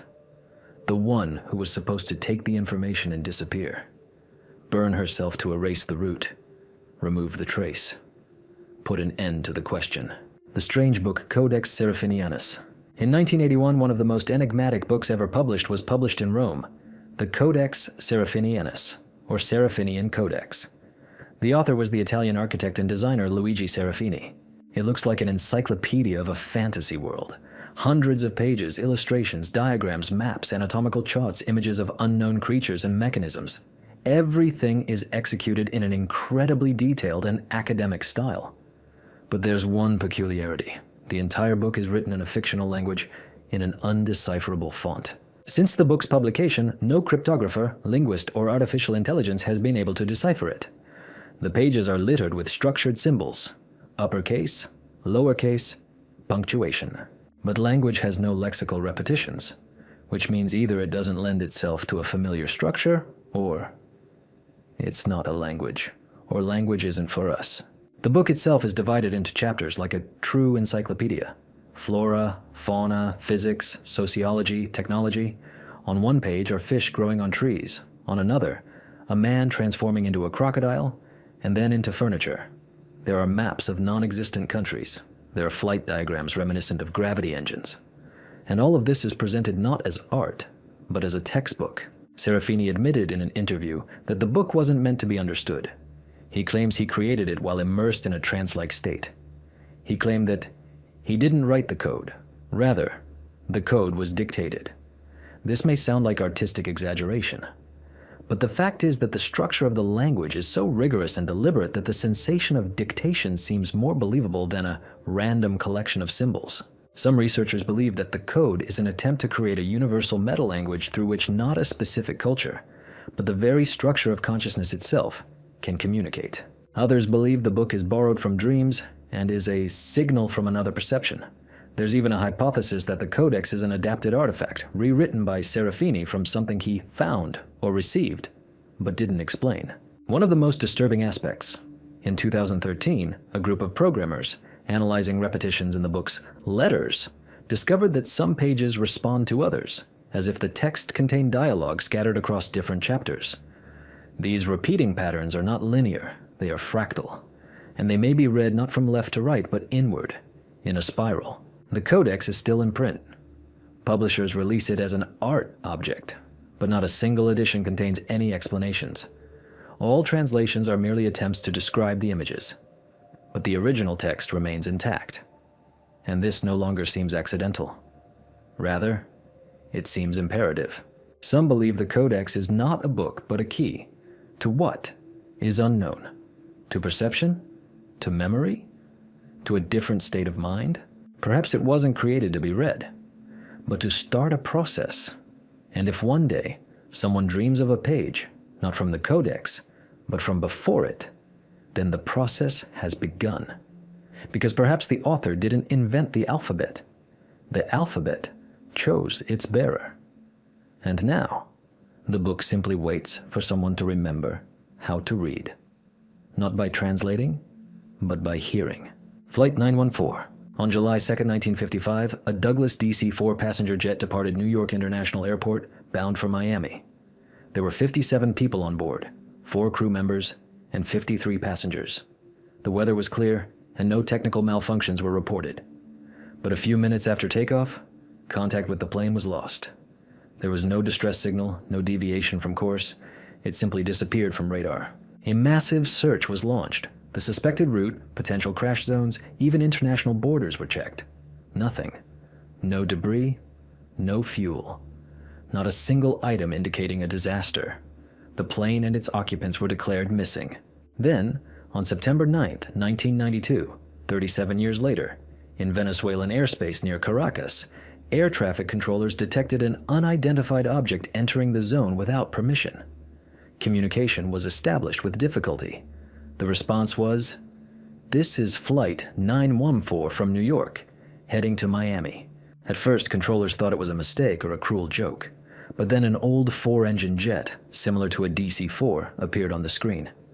Its registration number was identical to that of the missing 1955 flight. The captain answered confidently, but used phrases and protocols from 50 years ago. There was no panic in his voice, only surprise. According to the pilot, only 1 hour had passed since takeoff. When controllers announced the date, and the fact that nearly 4 decades had passed, communication was lost. The plane abruptly changed course and disappeared from view. It was never seen again. Officially, the story is considered an urban legend, fueled by a series of newspaper articles supposedly based on interviews with eyewitnesses. but archival research shows that Flight 912 did indeed exist, and the disappearance date matches. Some of the passengers' names appear on missing persons lists, and to this day, they remain listed as missing. Photos of the plane, allegedly taken during the Caracas incident, have not been confirmed as authentic, but one former airport employee said in an interview, "It was like something from the past. Even the smell, like old books. All the windows were open, people were looking out, and their faces were like those of people who had just taken off." Some theorists hypothesize that the plane entered a temporal anomaly, a kind of pocket in which time either stood still or slowed to zero. This may not have been intentional teleportation, but a function of space manifested at a moment of coincidence, geographical, atmospheric, and energetic. Others believe the plane was part of an experiment involving time distortion. Perhaps its disappearance was not the result of a mistake, but rather an attempt to test the chronostructure. And when the plane returned, the system considered it a leak and deleted it. What's most frightening isn't that it appeared, it's that it disappeared again. Because if that's possible, if space can release the forgotten and take it back, then nothing disappears forever. It's just waiting for the right moment. And maybe there are already other flights in the sky, flying not according to schedule, but from memory. And one of them is already approaching. The mystery of Signal 112, Poland. On November 13, 2013, in southern Poland, near the town of Rzeszowice, an emergency operator received an alarming call on 112. A child's voice was on the line. A girl, approximately 7 or 9 years old. She spoke quietly, restrained, repeating the same thing over and over. "He's in the room. I don't know how he got here. He's not talking." The operator tried asking the standard questions. Where she was, who was with her, were there any adults nearby? But the girl responded only with short phrases. Every few seconds, the connection would be interrupted by static, then restored. 5 minutes into the call, she said, "He's looking at me, but he's not breathing." Then the line went dead. The automatic call location system revealed that the call had come from a wooded area with no houses nearby. Police and rescuers were dispatched immediately. They searched the area but found no phone, no child, no trace of human presence. Only at the edge of the forest in the snow stood a chair. Just one. A simple wooden one, with no trace of where it had been carried. It was dry, unlike the ground. Even stranger, the number from which the call was made wasn't listed in the operator registry. It was an inactive SIM card, registered to a non-existent name. Moreover, the station's log showed that the signal lasted longer than the actual call, and the call remained recorded even after the connection was disconnected. The next day, the operator who took the call volunteered to re-examine the area. He claimed that after the call, he began hearing the girl's voice in his sleep, repeating the same phrase. He was subsequently hospitalized with acute sleep disorder, deliriously repeating, "He's not moving, but he's already inside." An internal Polish police investigation concluded, false call, source unknown. However, one of the technical specialists saved the audio file. Subsequent analysis revealed low-frequency modulations in the background noise frequencies that were not typical of normal interference. Their structure resembled radar activation, as if the signal wasn't simply transmitted, but rather activated something on the receiving end. Some speculate it was an experiment, perhaps a psychophysical one. Some said the call could have been an information loop, an echo of an event that occurred in another timeline, but is spilling into the present. Others believe it wasn't a person making the call, but a system reproducing the voice, not out of compassion, but as an attention trap. Local residents still avoid that forest. They say they sometimes hear phone calls there that shouldn't be there. They say a slowly rotating light appears on the outskirts, as if a screen is paused. They say electronics shut off, and that children playing nearby start repeating phrases that aren't their own, without understanding. And if this isn't a joke, a mistake, or malicious intent, then the 112 signal from the forest wasn't a request for help, but a marker of a place where the entrance was already open, not to save someone, but to see who would answer, and how many times. Disappearance of Mikhail Demchenko, USSR. In November 1984, in a secret village in the Sverdlovsk region of the USSR, a facility known in archives as Point 12G, junior researcher Mikhail Demchenko disappeared. He worked in a research unit developing new materials with anomalous electromagnetic properties. Officially, he was involved in a crystal memory project. Unofficially, He was involved in a project related to recording unstable physical fields. On the day of his disappearance, Demchenko didn't show up for his shift. His room was locked from the inside. An unpacked change of clothes lay on the bed, and a cold mug of tea was on the nightstand. Everything was in place. Only one item was missing: the notebook with the notes he always kept with him. No one activated the access system to the premises. There are no camera recordings. As it later turned out, the magnetic tapes had been overwritten overnight, although there was no automatic overwriting. Security saw nothing. There are no signs of an exit. 48 hours after his disappearance, one of the lab engineers found a piece of paper on Demchenko's desk with a handwritten note. "It's not him, and it's not me. It's between." The paper was confiscated, but a copy was kept in the shift supervisor's personal archive. He later claimed the inscription changed color every time he looked at it. It may sound like a hallucination, but he wasn't the only one who noticed it. The investigation lasted 2 months. Demchenko was never found. His disappearance was classified as possible desertion, despite the absurdity of the theory. He was loyal, hardworking, and had no reason to disappear. All his work records were classified. But later, in 1991, during the release of the archives, something interesting emerged. In one of the closed volumes, it was not his name that appeared, but Demchenko, Phase 2, as if they were looking not for a person, but for a fortune. Those who worked with him reported strange things, that he complained of a shift in time perception, as if the clock in his room were lagging behind the outside world, that he saw shadows that didn't correspond to objects, that he felt a pressure on the air, as if space were becoming viscous. His colleagues assumed this was due to fatigue, but now they're not so sure. It later emerged that the laboratory where Demchenko worked was conducting experiments with structures that simulated a closed time loop at the microscopic level. They called it a time cell, an area in which 1 second could be captured, slowed down, and observed in isolation. The experiments were considered failures. But what if one of them got out of control? Ghosts on TV. In October 1979 in St. Petersburg, Florida, residents' television screens in the area experienced a brief, unexpected interruption for 3 consecutive nights.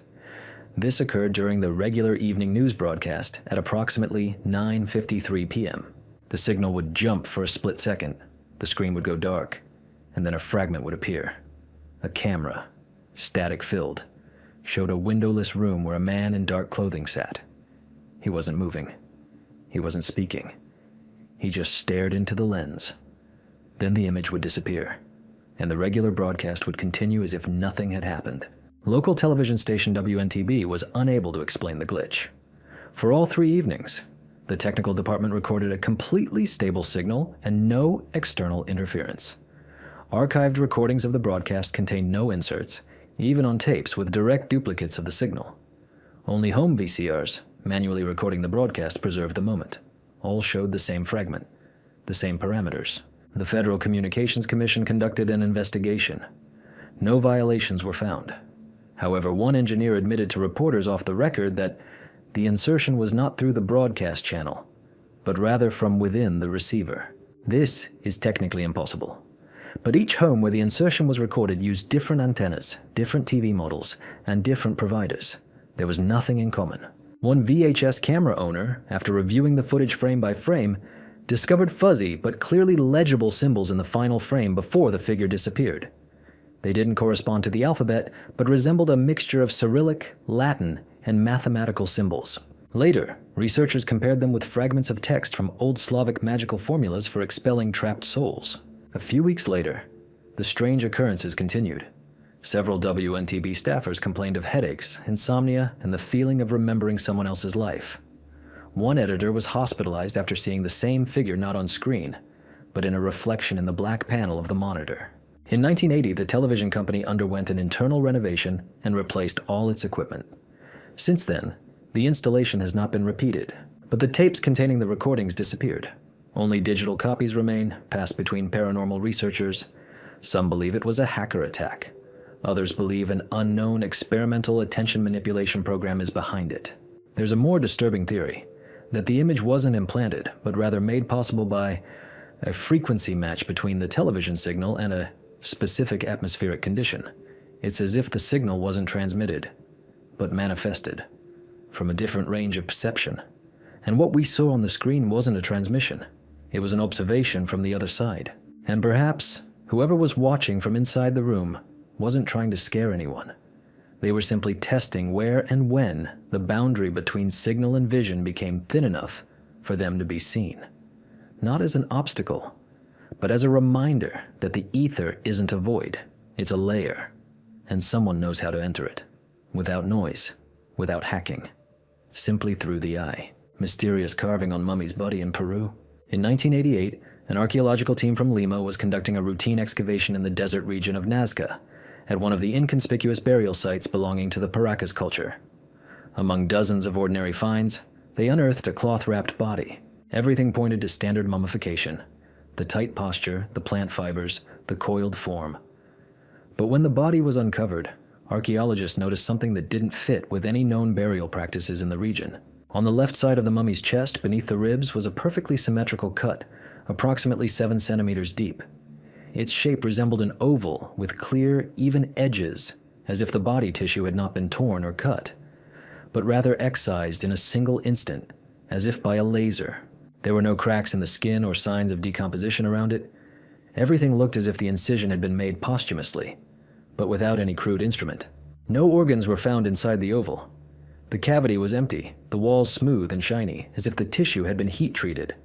Around the opening were tiny incisions, reminiscent of surgical incisions. But microscopic analysis revealed that no known instrument could have produced such a mark. Moreover, the mummy's skin was intact throughout the rest of the body. Scientists attempted to explain the anomaly as a ritual manipulation associated with religious rites. But similar features had not been observed in other mummies in the region. No comparable finds were found. Moreover, under ultraviolet light, the fabric in the area of the cutout began to glow faintly, as if it contained substances that were not detected by ordinary chemicals. They tested for metals, carbon compounds, and even traces of minerals. All negative. Then one of the samples was sent to a private lab in Germany. The result astonished everyone. The tissue structure in the incision area had an abnormally dense collagen structure, characteristic not of humans, but of tissues that had undergone artificial reconstruction. This could not have been present in a body that had lain in the ground for over 2,000 years. Later, one of the scientists involved in the expedition said in a private conversation that the discovery had frightened the entire team. They couldn't figure out what exactly they were holding. He said it felt like the cutout wasn't just a mark, but an interface, an attempt to open something inside the body, or extract it, but not at the organic level, rather at an access point that someone has already used. After the initial analysis, access to the mummy was restricted. It was not displayed in the museum. It was not published in scientific journals. The archives fell silent. Only years later did fragments of information begin to surface in alternative historian circles. Some believe the carving was made by representatives of another civilization, not extraterrestrial, but ancient earthly, possessing technology capable of manipulating matter at the cellular level. Others are certain it's not a mummy at all, but a host, a shell from which something important was extracted. Not a heart, not an organ, but a memory, a code, or even a voice. The deserts of Peru are home to many burial sites. Many of them are standard. But sometimes, something is discovered that doesn't fit into the chronology, that doesn't align with the cultural background. And it evokes not superstition, but an unsettling clarity, because it's too precise, too smooth, too silent. If this discovery wasn't an accident, then it had a purpose. Perhaps the body wasn't dissected by humans. Perhaps it lay here as a beacon, a checkpoint, and the cut as a place where something once entered or exited, exactly, without a trace, without explanation, just a cut and emptiness inside. The unexplained death of Kenneth Arnold. Kenneth Arnold made history as the first person to publicly report seeing flying saucers. On June 24, 1947, while piloting his private plane over the Cascade Mountains of Washington, he spotted 9 objects flying at unnatural speeds and moving like pebbles bouncing on water. This incident marked the beginning of the entire American UFO era. However, few people know that decades after this event, Arnold died under extremely strange circumstances, and everything related to his latest research was quickly and completely deleted. By 1984, Arnold had retired from active flying, but continued to collect evidence of anomalous objects traveling across the country. In 1983, he announced that he was working on a classified report that would summarize everything he had learned over the decades. He mentioned that his archive contains materials provided by former military personnel and radio operators, including evidence of signals matching the frequency of noise recorded in low Earth orbit. A few months before his death, he told a journalist that he was preparing a presentation demonstrating some visual evidence obtained back in the 1950s, but withheld at the request of an agency. He was certain that his saucers were neither Soviet nor natural phenomena, but rather represented technologies whose logic lay beyond the conventional laws of aerodynamics. In May 1984, Arnold was found dead in his Idaho home. The cause of death was a heart attack, but in the room where he worked, all the documents had been removed. The safe was open. The audio reels were empty. His notebook with its encrypted notes was gone. Relatives claimed that just the day before he had appeared completely healthy, but in the last weeks before that he had felt pressure, not physical but psychological, as if someone was watching. The only surviving tape is a fragment of an interview in which Arnold utters a strange phrase. "Some things are not made to be understood. They are made to be present." Later, one of the former BBC employees, who worked with ufologists at the time, claimed that Arnold had indeed collected unique material, including patterns of movement of objects with coincidences at different times and in different parts of the planet. All the trajectories converged at a single node, an area of the Pacific Ocean southwest of the Aleutian Islands. This location, he said, systematically distorts radio waves and produces sourceless bursts of light. The question that still haunts researchers is not only that Arnold died before publication, but that everything he collected disappeared. There was no break-in. His family couldn't open his safe. But when they opened it, they discovered it was empty, but undamaged. It was as if the contents had vanished without being opened. Or perhaps they weren't physically there, but someone knew where they were supposed to be. If Arnold was truly getting closer to solving the mystery, perhaps he had crossed the line where the observed object becomes the observer. In that case, the saucers he spoke of in 1947 were not the beginning, but an invitation to a route that never flew in a straight line, and which ends not in the sky, but inside the person who decided to listen to the silence beyond the clouds. The mystery of the disappearance of Malaysian flight MH370. On March 8, 2014, at 12:41 a.m. local time, Malaysia Airlines flight MH370, a Boeing 767-200ER operating from Kuala Lumpur to Beijing, took off with 239 people on board. 40 minutes after takeoff, the aircraft stopped responding to flight control. No distress signal, no navigational failure, no standard response. Communication vanished instantly, and so began one of the most mysterious disasters in the history of modern aviation. The initial search focused on the South China Sea, along the suspected route, but it soon became clear that the plane had abruptly changed course, turning southwest and crossing the Strait of Malacca. This was confirmed by military radar. After this, MH370 disappeared from the news for good. A few days later, it was revealed that satellite signals had been interpreted to show that the plane continued flying for another 6 hours after losing contact, heading toward the southern Indian Ocean. This was impossible. The airliner shouldn't have been in that area. There was only enough fuel to last until the end of the flight. The plane's signal continued to reach Inmarsat satellites, short handshakes every hour. The last one was received at 8:19, meaning the plane had been flying for almost 7 hours in an unknown direction. What happened on board remains unknown to this day. Theories include hijacking, a crash, and deliberate action by the pilot, but none of them explain the disappearance of the entire aircraft. No debris, no floating objects, no radio communications. It wasn't until 2015 that a wing fragment, presumably from MH370, was found on Reunion Island. Several more pieces of debris were later found, but their identity hasn't been fully proven.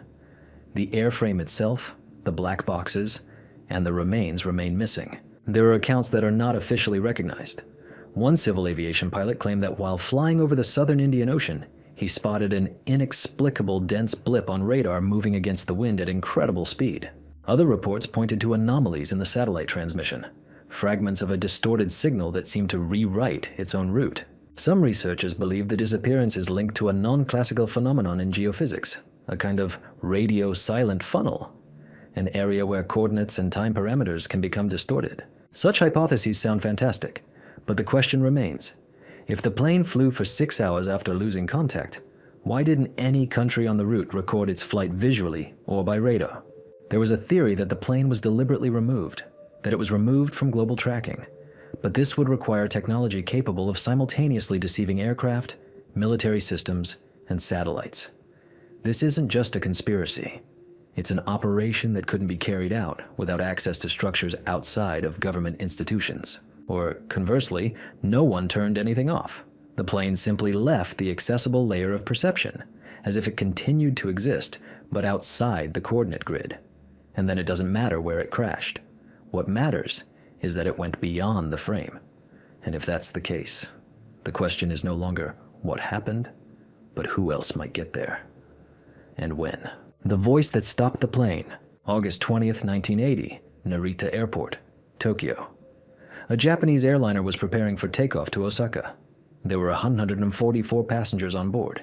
Everything was proceeding as planned. The runway was clear, weather conditions were favorable, and the controller had given clearance for takeoff. At that moment, a voice came over the plane's radio that shouldn't have. He uttered only 2 phrases. First in Japanese, "Stop, he's already inside." Then in English, "Abort." The voice sounded smooth, without distortion, but it couldn't be detected by any radio station. The crew was stunned. The captain decided to abort the takeoff. The plane stopped seconds before takeoff. At first, it was dismissed as a technical glitch or a joke, but analysis of the recordings revealed that the signal didn't come from outside. It didn't pass through the antenna. It originated inside the cabin, as if it were built into the system. No ground transmitters detected the transmission. Moreover, the airline confirmed that this route didn't intersect with other flights at the time. There was no interception. 2 hours after the flight was canceled, an inspection of the same aircraft revealed a crack in the right engine mount, which could have led to a mid-air crash. Officially, this led to the accident being labeled a preventable incident. But it remains unclear who could have known about this in advance. An internal investigation began immediately. Everyone involved, from technicians to pilots, was checked. No anomalies were found in the communications equipment. Even the radio transmitter unit was found to be disconnected at the time of the signal. The cockpit voice recorder itself recorded the phrases, but without interference, without hissing, at the perfect audio frequency characteristic of a studio recording. Later, one of the pilots in the cockpit said the voice seemed familiar, not in its content but in its intonation. It felt like it was not his own, but from within, as if he'd heard his own thoughts, spoken by a different voice. Rumors spread quickly. Newspapers dubbed the incident spiritual intervention and a voice from heaven. Officially, the information was not commented on. But years later, in the closed archives of the Japanese Civil Aviation Agency, it was discovered that this was not the first such incident. In 1973, while preparing for takeoff on another flight, a warning was heard in the cockpit. "They're waiting up there. Don't fly." The crew ignored it. The plane crashed 40 minutes after takeoff. Cause: engine failure. The circumstances remain disputed. Some speculate that this isn't mysticism, but rather a temporal signal blockage, as if part of the future entered the communication system, or as if the pilot's consciousness, in an extreme situation, activated anomalous perception, hearing something that wasn't heard, but should have been. If the voices were real, who sent them? And if they weren't real, how did they know something no one else knew? Perhaps it's not the voice that matters, but the moment when a decision must be made, but one cannot. Then something else is activated. Not language, not a warning, but a corridor, through which comes not a distress signal, but a choice between routes, between outcomes, between lives that have already taken the same path, and those who may yet stop. The double disappearance of Linda and Christina Morrison. In 1997, an event occurred in Oregon that remains unexplained. Linda Morrison, 34, and her daughter Christina, 11, left their home in the small town of Springfield around 9 a.m. They were heading to a nearby shopping center. According to witnesses, they got into their car, drove onto the highway, and vanished forever. Not a single camera, not a single call, not a single transaction after leaving the house. No body, no car, no trace. Initial theories centered on a runaway, but Linda was known as a responsible mother, worked as an accountant at a city clinic, had a stable income, was not in debt, and had no enemies or criminal connections. Her daughter was an excellent student, with no signs of depression or problems. The house was in order. Food was on the stove. The iron was turned off. The entire walk to the shopping center took no more than 20 minutes. The police began combing the highways, bodies of water, fields, and forests. There were no skid marks, no traces of the car. In the area where Linda must have been, the traffic surveillance system detected an anomaly. For 17 seconds, the cameras recorded a gap in the image. The image shook, blurred, and then stabilized. During this interval, there wasn't a single car. The traffic jumped forward as if a segment of the recording had been cut out or the time structure had shifted. 3 weeks after the disappearance, a truck driver reported seeing a woman and child resembling Linda and Christina at a gas station in Idaho. He claimed they were standing at a soda machine but were acting strange, as if they didn't understand how it worked. When he approached, they had turned the corner.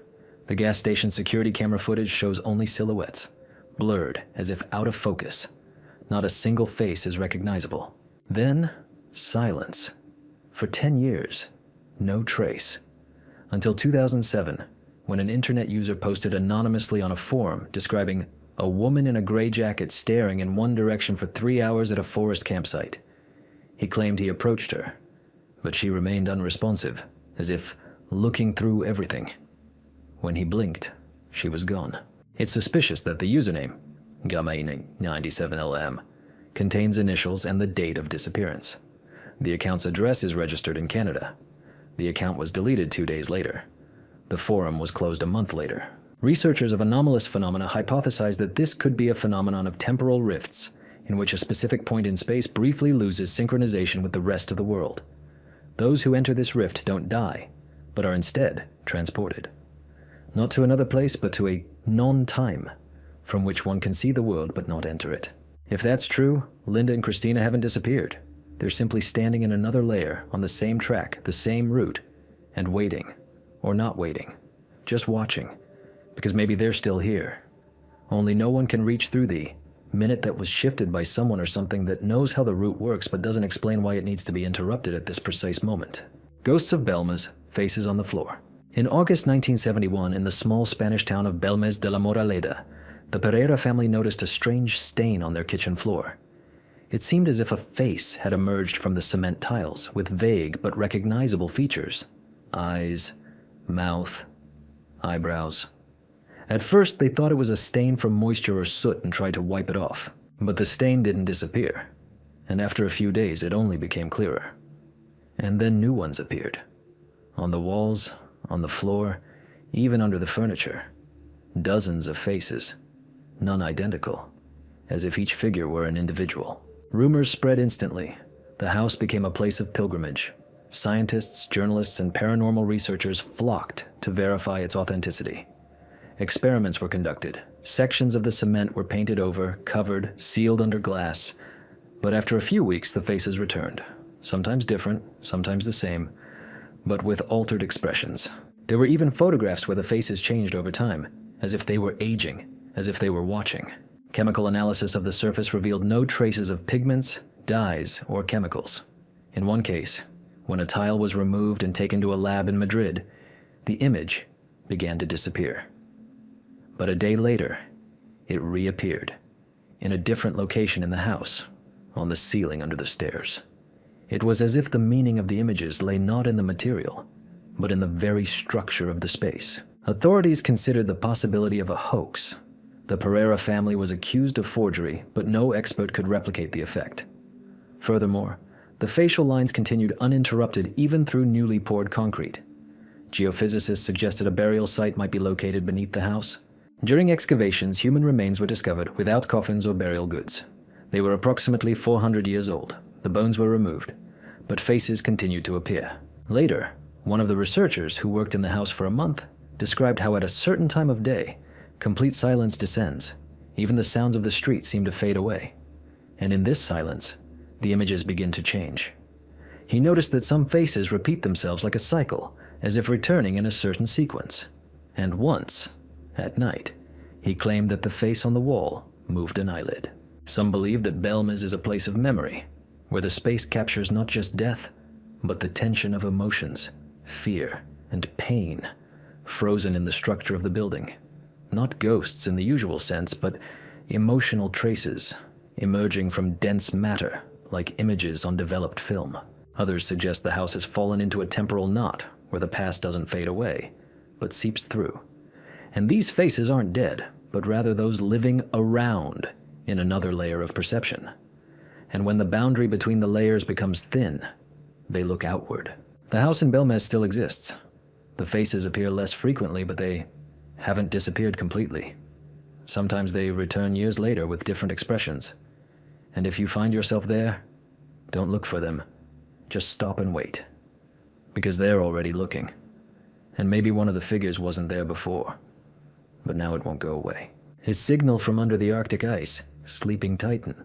In 2010, a research vessel monitoring tectonic activity in the Arctic detected an unusual low-frequency signal coming from beneath deep ice layers off the Greenland shelf. At first, it was mistaken for a seismic tremor, but the signal didn't have the characteristic structure of ground vibrations. It was steady, pulsating like the beating of a giant heart, and repeated at regular intervals. The signal was recorded by 4 different stations scattered over hundreds of kilometers. Its amplitude was stable, and its frequency was below the threshold of human hearing. Meanwhile, sensitive equipment began to overheat despite an outside temperature of 20 degrees Celsius. After 23 hours of broadcasting, the signal suddenly stopped, as if someone had switched it off. When scientists attempted to approach the source, the icebreaker encountered an unexpected obstacle. A probe launched into an ice crack transmitted an image showing a structure below, resembling a rounded rock surface, but with a symmetrical geometric pattern, as if something there was not natural. Officials halted further exploration, citing the route's danger. Internal reports leaked to the press spoke of an undefined density structure and used the term stable resonant activity of unknown origin. Later, a former project employee, who wished to remain anonymous, stated that within 2 weeks of the signal being turned off, anomalous ice domes began to appear in some areas of the shelf. They were perfectly round, crack-free, and had a temperature 15 degrees higher than the ambient temperature. They were soon leveled with the surface, but before that, secondary vibrations, similar to an echo from within, were recorded from the surface of one of these anomalies. Some researchers have dubbed the signal's source the Sleeping Titan, as if something ancient, buried deep within the planet, had now given a brief sign of activity, not as a threat, but as a reminder of its presence. Some theories suggest this is an ancient man-made structure left long before the existence of modern civilization, or conversely, a geoorganism existing in a slow phase of life, in which a single breath can last a century. In that case, the signal isn't communication, but rather part of an awakening.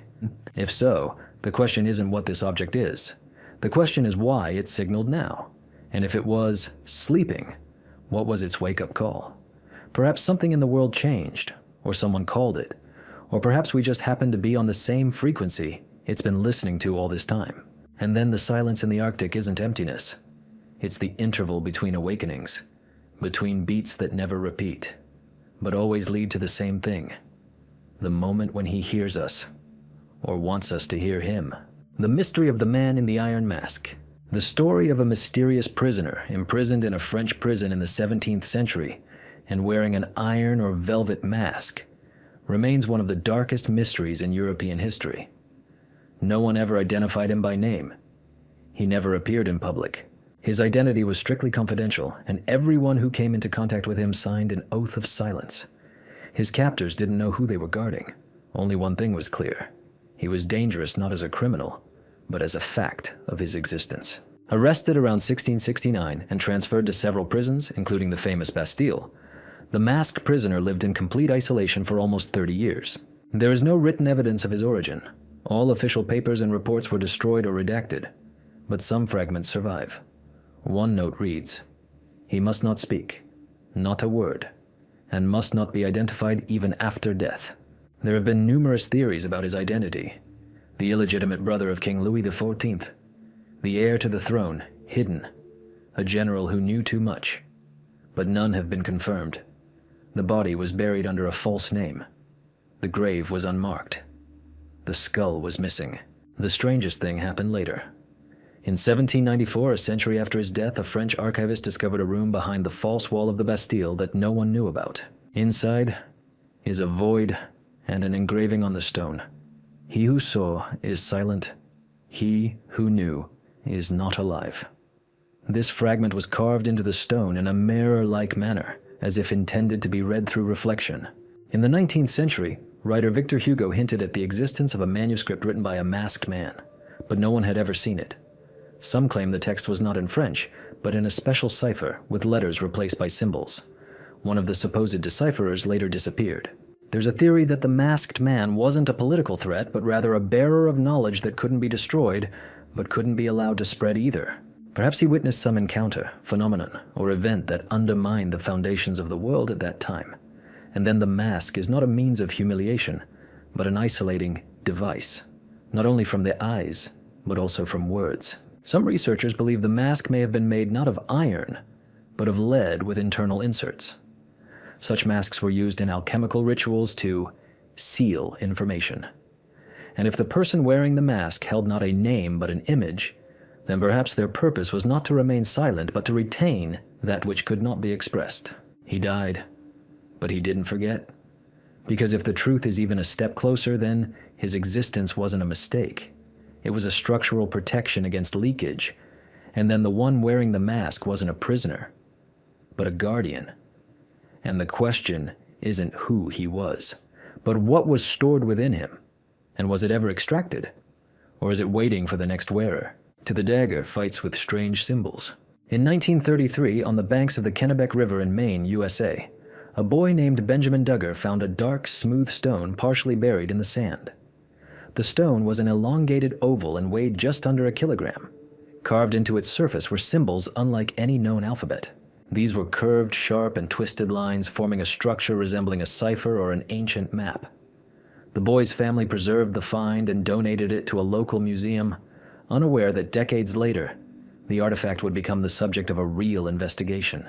Scientists who studied the stone in the 1950s were unable to assign it to any archaeological layer in the region. The engravings were too precise, the edges of the cuts perfectly smooth, as if they had been made with a tool, cutting molecules rather than stone. The stone itself turned out to be made of volcanic rock, which is not found within a radius of hundreds of miles. In 1971, a cryptographer and professor at Brown University attempted to decipher the symbols by treating them as a written language. He concluded that the structure resembled a programming language, only not linear but fractal, in which the symbols represent not letters, but modulated meanings. His work was never published, but drafts have survived. They contain a phrase underlined in red. He does not speak, he calls. Legend has it that in the 1980s, after the stone was exhibited in a traveling exhibition, 3 visitors reported a recurring dream in which they stood on the shore, and stone figures rose from the water. The 3 were strangers, but they described the same landscape: a smooth, flooded shore, a huge star in the sky, and a shadow underwater. In 1996, the stone disappeared. Officially, it was lost in transit. In reality, the expedition transporting the collection claimed that when unloading the crate containing the artifact, its weight was 1.7 kilos lighter than expected. Neither the lid nor the locks were damaged. All the objects inside were still there, except for one thing: the stone. Later, counterfeits, copies with the same symbols, began to appear in private collections. But none had the same resonant frequency that the instruments recorded when brought close to the original. Because yes, the stone had its own sonic response, recorded by ultrasound. Short pulses that matched the delta wave modulations of the human brain. Some believe the Dagger Boy stone is an artifact left as a test contact, a piece of code to be found and read, not with words, but with perception. Perhaps the symbols aren't text, but an activation system, and the stone itself isn't a relic, but a trigger, setting off an event not in place, but in time. As if, when you stare at it for too long, it doesn't wait for you to understand. It waits for you to respond. Departure of the crew of the ship Carroll A. Deering. In January 1921, the 2-masted schooner Carroll A. Deering was discovered washed ashore at Cape Hatteras, North Carolina. The vessel was upright, with no hull damage, and her sails were partially raised but not operational. However, not a single crew member was aboard. Everyone was gone: the captain, the officers, the sailors. No signs of a struggle, no blood, no bodies. Only a strange, silent emptiness enveloped the vessel. The ship was new, built in 1919, and well equipped. Several days before its disappearance, the crew had been spotted in ports, and all seemed normal. But on the last day of navigation, the captain sent a short message. "Officers are acting strangely. Intervention required." Immediately afterward, communication was lost. When the Coast Guard boarded, they found the helm secured, the cabins neatly tidied, and the food prepared. A kettle was boiling in the galley, chairs stood in the wardroom, one of them overturned. The ship's log was gone. The boats were missing. All the clocks had stopped at the same time. But what was especially striking was the discovery in the captain's cabin. An open map of the Atlantic, on which something resembling a loop encircling the Bermuda Triangle had been drawn in pencil, even though the triangle itself wasn't yet part of the public consciousness. In the margins was a note. Return impossible? They won't let go. Experts attempted to explain the crew's disappearance. A storm, piracy, mutiny, drowning. But none of the theories were supported by the facts. The weather was stable. The cargo on board remained intact. And the boats were never found, even years later. It was later discovered that a week before the Carol A. Deering's disappearance, it had docked at a port where crew members reported strange behavior from one of the sailors. He claimed to hear creaking sounds at night, not from the wood, but from inside his head. He wrote symbols in his notebook that resembled old navigational codes, but with shifts. One day, he claimed that the ship isn't moving forward but is sailing in circles in its sleep. There were rumors that this wasn't the first such incident in the region. Archives contain references to other ships discovered in the same waters, silently drifting, empty, with a barely audible hum in their hulls, as if the metal resonated with something not outside, but within the root itself. Some believe that Carol A. Deering passed through an anomalous time warp zone in which consciousness loses synchronicity with physical space. People disappear not as bodies, but as structures of perception, leaving behind only the shadow of their presence. Or perhaps a route has been disrupted, an invisible threshold crossed, beyond which the sea no longer returns. The ship was burned a month later so as not to attract attention, but the rumor lingered.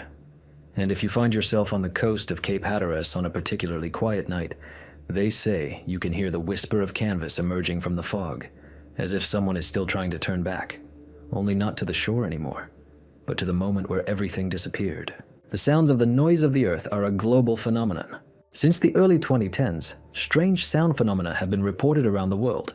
A low-frequency hum coming from nowhere, resembling a roar, a mechanical hum, or a distant trumpet. It has been given various names: the hum of the earth, the call of metal, and the hum of heaven. But the essence is the same. The sound arises in the complete absence of a source, lasts from a few seconds to half an hour, and disappears as suddenly as it appeared. It is heard simultaneously in different places, in northern Canada, Mexico, Russia, Germany, Australia. Sometimes synchronously, sometimes with an interval of days, but with an absolutely identical spectrum. Recordings of the phenomenon posted online are garnering millions of views. People describe it as something between pipes and breathing, a vibration that enters the chest, a sound that makes you want to stop and not move. Some experience fear, others experience nausea and headaches. Some hear nothing, but devices detect bursts of infrasound at that moment. Scientists have put forward theories such as atmospheric resonances, microseisms, and man-made sources. However, in some cases, the sound originated in locations remote from cities, without geological disturbances, and in complete silence. None of these hypotheses explains why the sound spectrum is virtually identical despite the geographical differences.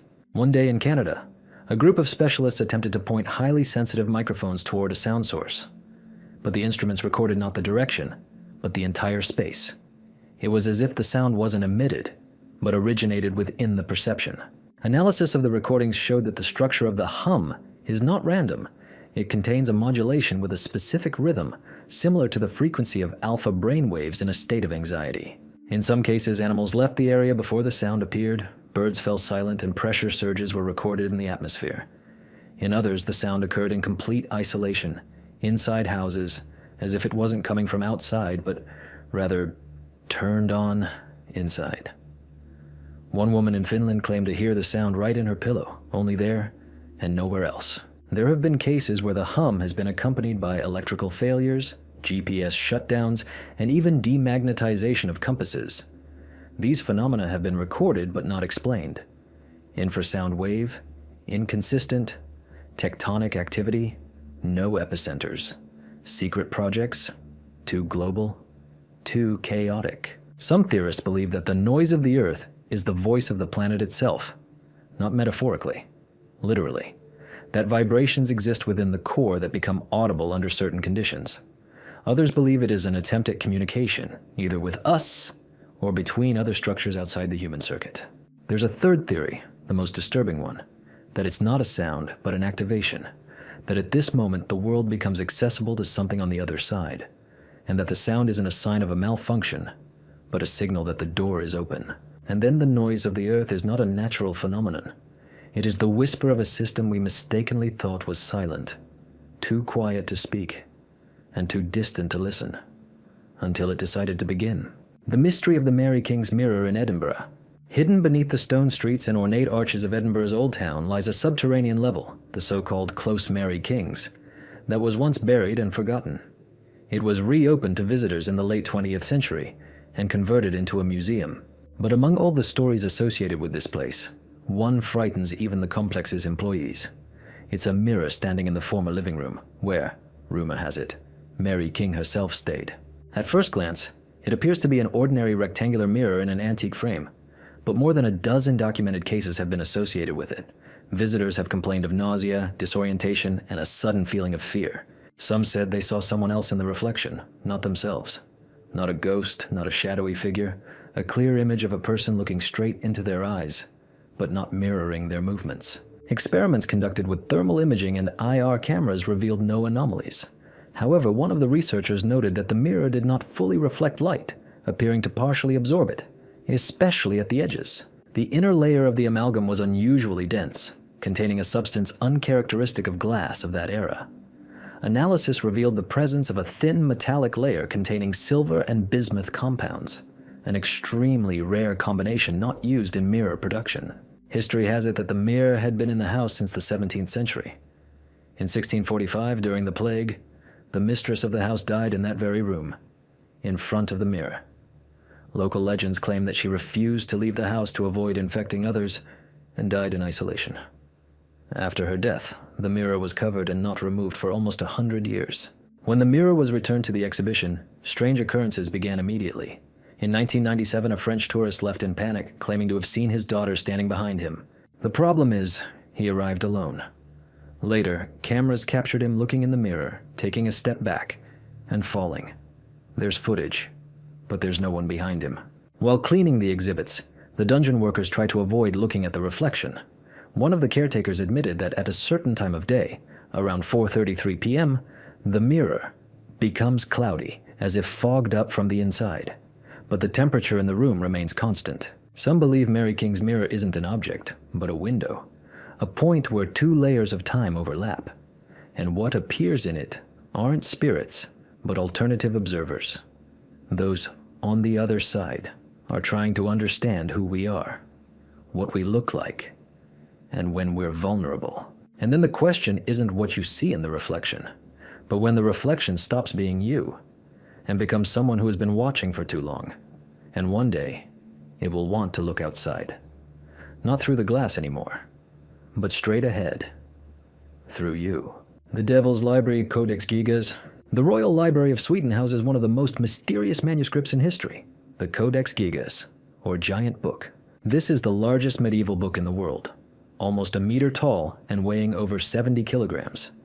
It is crafted from 160 donkey skins, contains 620 pages, and is written in a perfectly even hand, without any visible irregularities, no drafts, no edits. It's as if it were written by one hand, and in one breath. The book dates back to the 13th century. According to monastery legend, it was written by a Benedictine monk sentenced to death for an unnamed crime. To avoid execution, he promised to create a book in one night that would contain all of human knowledge. When midnight struck, he realized he was running out of time. And, as the story goes, he summoned the devil himself to help him finish the job. The deal was struck, and in the center of the book, occupying an entire page, stands a single image of a figure, a huge demon drawn with anatomical precision but without a trace of fear. He doesn't frighten. He watches. Inside is the complete Old Testament, medical treatises, alchemical diagrams, laws, stories of fallen angels, advice on exorcism and magical practices. Everything is written in the same handwriting, as if the author had never paused. Scientists have analyzed the ink. It is identical on every page. This is impossible without repreparation. But here, not a single color is different. More importantly, between some chapters there are blank pages, perfectly inscribed but without text. Their purpose is unknown. Some experts claim these are missing chapters, but others believe the pages are activated by certain lighting or temperature conditions. Several attempts to heat them under IR lighting revealed the appearance of slight shadows, as if the text was hidden deep within the layer. The book's physical condition is unique. The leather cover doesn't crack despite its age. The paper doesn't dry out. Restorers claim the book feels not like paper, but like living material. Some are afraid to touch it. What's particularly strange is that there's a pause in the book's content. Between sections, there's a gap of several dozen pages, devoid of words. Only patterned lines along the edges, like a pulse. Some claim that if you stare at them long enough, a rhythm emerges, a heartbeat. Whose rhythm, no one knows. The Codex Gigas was never copied. No complete copy exists. Those who attempted to digitize it complained of technical failures. One scanner operator claimed to hear a quiet voice reading the Latin text through his headphones, even though the audio feed was muted. He later abandoned the work. Perhaps it's just a legend, or the result of one man's incredible labor. But if the book really wasn't written by the monk alone, then another question arises. For whom was it written? Because maybe it's not meant to be read, but to be observed. And every time you turn the page, it remembers. Not you. But the moment you began to believe its meaning was greater than words. And perhaps the demon on the page itself isn't the author, but the reader, who one day will see that you've reached the right place and will cease to be an image. The silent city in Italy is Craco. In the southern part of Italy, in the Basilicata region, among hills and cliffs, stands the abandoned town of Craco. It seems carved out of the rock. Narrow streets, churches without bells, houses with tables and beds still standing, but empty. The town is abandoned, but not destroyed, and that's precisely what makes it so strange. Craco, founded in the 8th century, survived invasions, epidemics, and wars, but it didn't disappear until 1963 when its residents began leaving one by one, first because of landslides, then because of cracks in the buildings. But the real reason was deeper. People left not because the city was crumbling, but because it had become unlivable. Locals reported that objects in their houses would jingle at night, even though there was no wind. In some apartments, objects would shift, clocks would stop, and mirrors would cloud. One priest claimed to hear footsteps every night on the stairs leading to the unoccupied attic. He was transferred to another parish. Then, the dreams began. People saw the same images: an empty square, a faceless man standing in the center. At some point, everyone decided it was time to leave, not because of the landslide, but because the city no longer saw them, as if it had excluded them from itself. Architects who surveyed Craco in the 1980s noted that the street structure violated urban planning principles. The streets led nowhere. Some staircases ended in walls. And if you superimpose the city plan on a star map, the streets align with the outline of one of the ancient Greek constellations, now almost forgotten. There's also a strange phenomenon: oral silence. Equipment installed in the city center doesn't pick up echoes. Whispers are lost, voices aren't reflected. It's as if the place absorbs sound. One researcher described the sensation. You speak, and the world simply refuses to respond.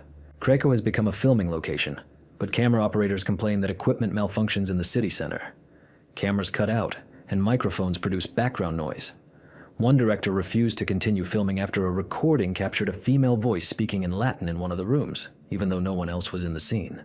The city is officially recognized as a historical monument, but no one returns. Not a single house is inhabited. Not a single business is open. Tourists come and go. Everyone says the same thing: there's nothing to see, but you want to leave immediately. Some believe Craco is more than just an abandoned city. It's a structure that has fulfilled its purpose. It was once inhabited. Now it's a memory that refuses to be revisited. Perhaps it preserves not traces of people, but a space where something once happened, and now must remain closed. And then Craco's silence isn't a consequence of destruction, but a choice of the place itself. to remain silent until someone asks the wrong question or begins to hear footsteps on the stairs leading up to a room where no one lives, but where someone is already standing. Seasons in Turkey. In southeastern Turkey near the city of Midyat lies a network of caves known locally as the Caves of Long Shadows. This is not a tourist attraction, but rather a tangled labyrinth of natural and artificial tunnels, most of which have never been fully explored.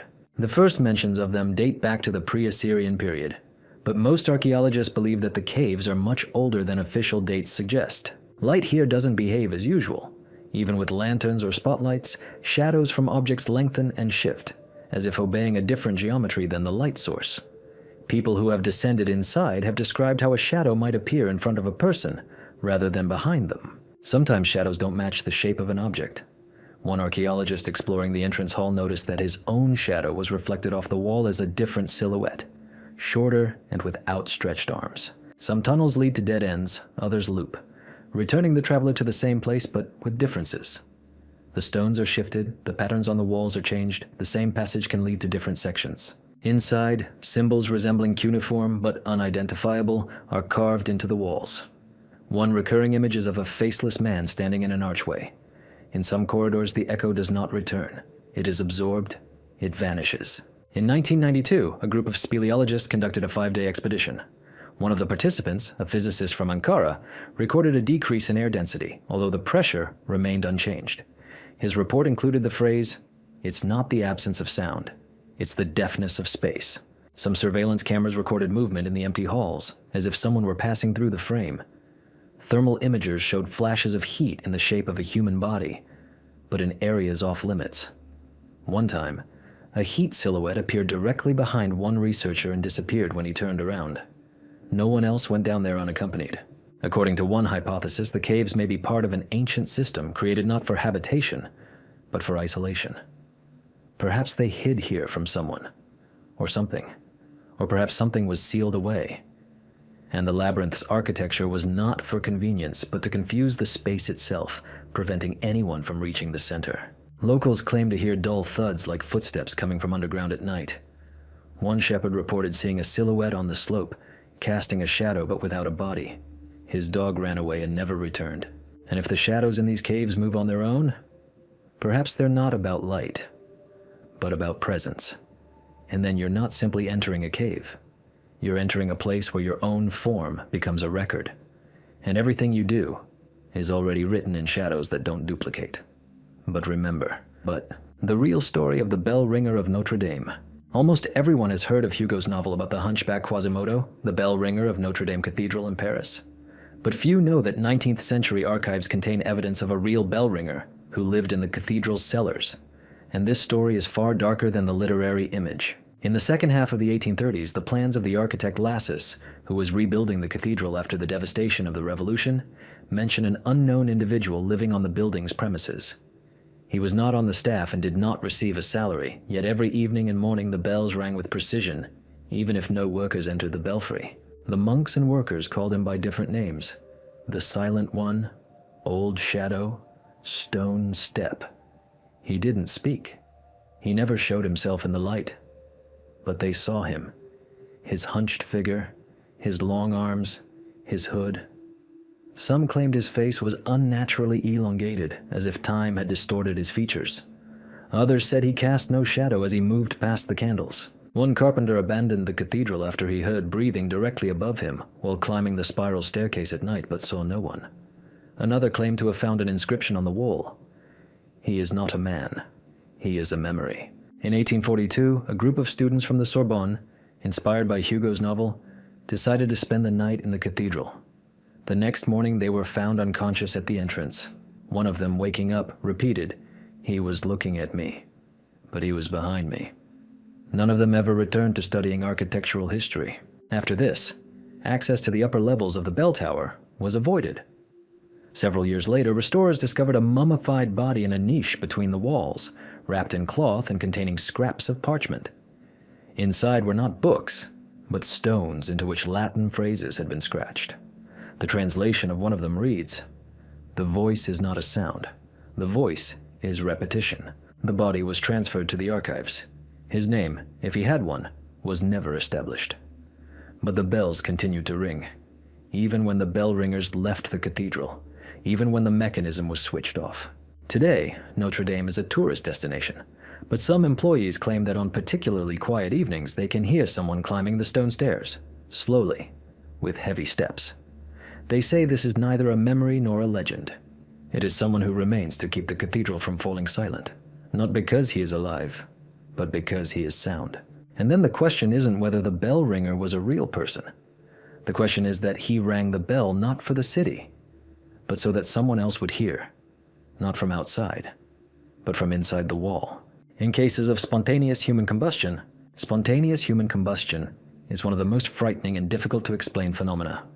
People burst into flames right before the eyes of onlookers, turning to ashes in a matter of minutes, while surrounding objects, furniture, clothing, even nearby paper, remain virtually untouched.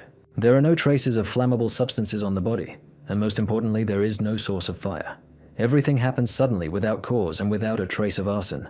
The first recorded case dates back to the 17th century, but reports of such incidents continue to emerge in the 20th and 21st centuries. One of the most famous cases occurred in 1951 in Florida. In the apartment, they discovered that the plastic objects around the victim had not melted, only a greasy shadow remained on the floor. The forensic team was baffled. In another case, in London in 1982, a man suddenly burst into flames in the middle of the street, according to witnesses, as if from within. He tried to extinguish the flames, but they didn't come from his clothes, but seemed to ignite from within his body. He died at the scene. The autopsy found no traces of gasoline or kerosene. His liver and organs were destroyed by the high temperature, but his shirt was intact. Modern explanations range from rare metabolic reactions to the candle effect, where body fat can supposedly burn like a wick under certain circumstances. But in most cases, the conditions for this weren't there. The combustion temperature was too high. The combustion rate defied physics. And most importantly, people caught fire without a spark. Some researchers suggest that the phenomenon may be caused not by an external influence, but by a malfunction in the body's electromagnetic system. The human body contains electrical currents. During extreme disturbances, a local field may form that can resonate with an external source. For example, a radio signal or microwave.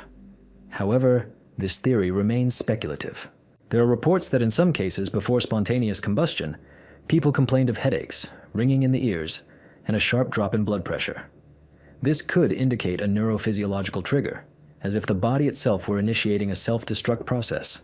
The question is, why? Alternative theories assert that spontaneous combustion is not a mistake, but a process of exit, perhaps even a departure from the physical world.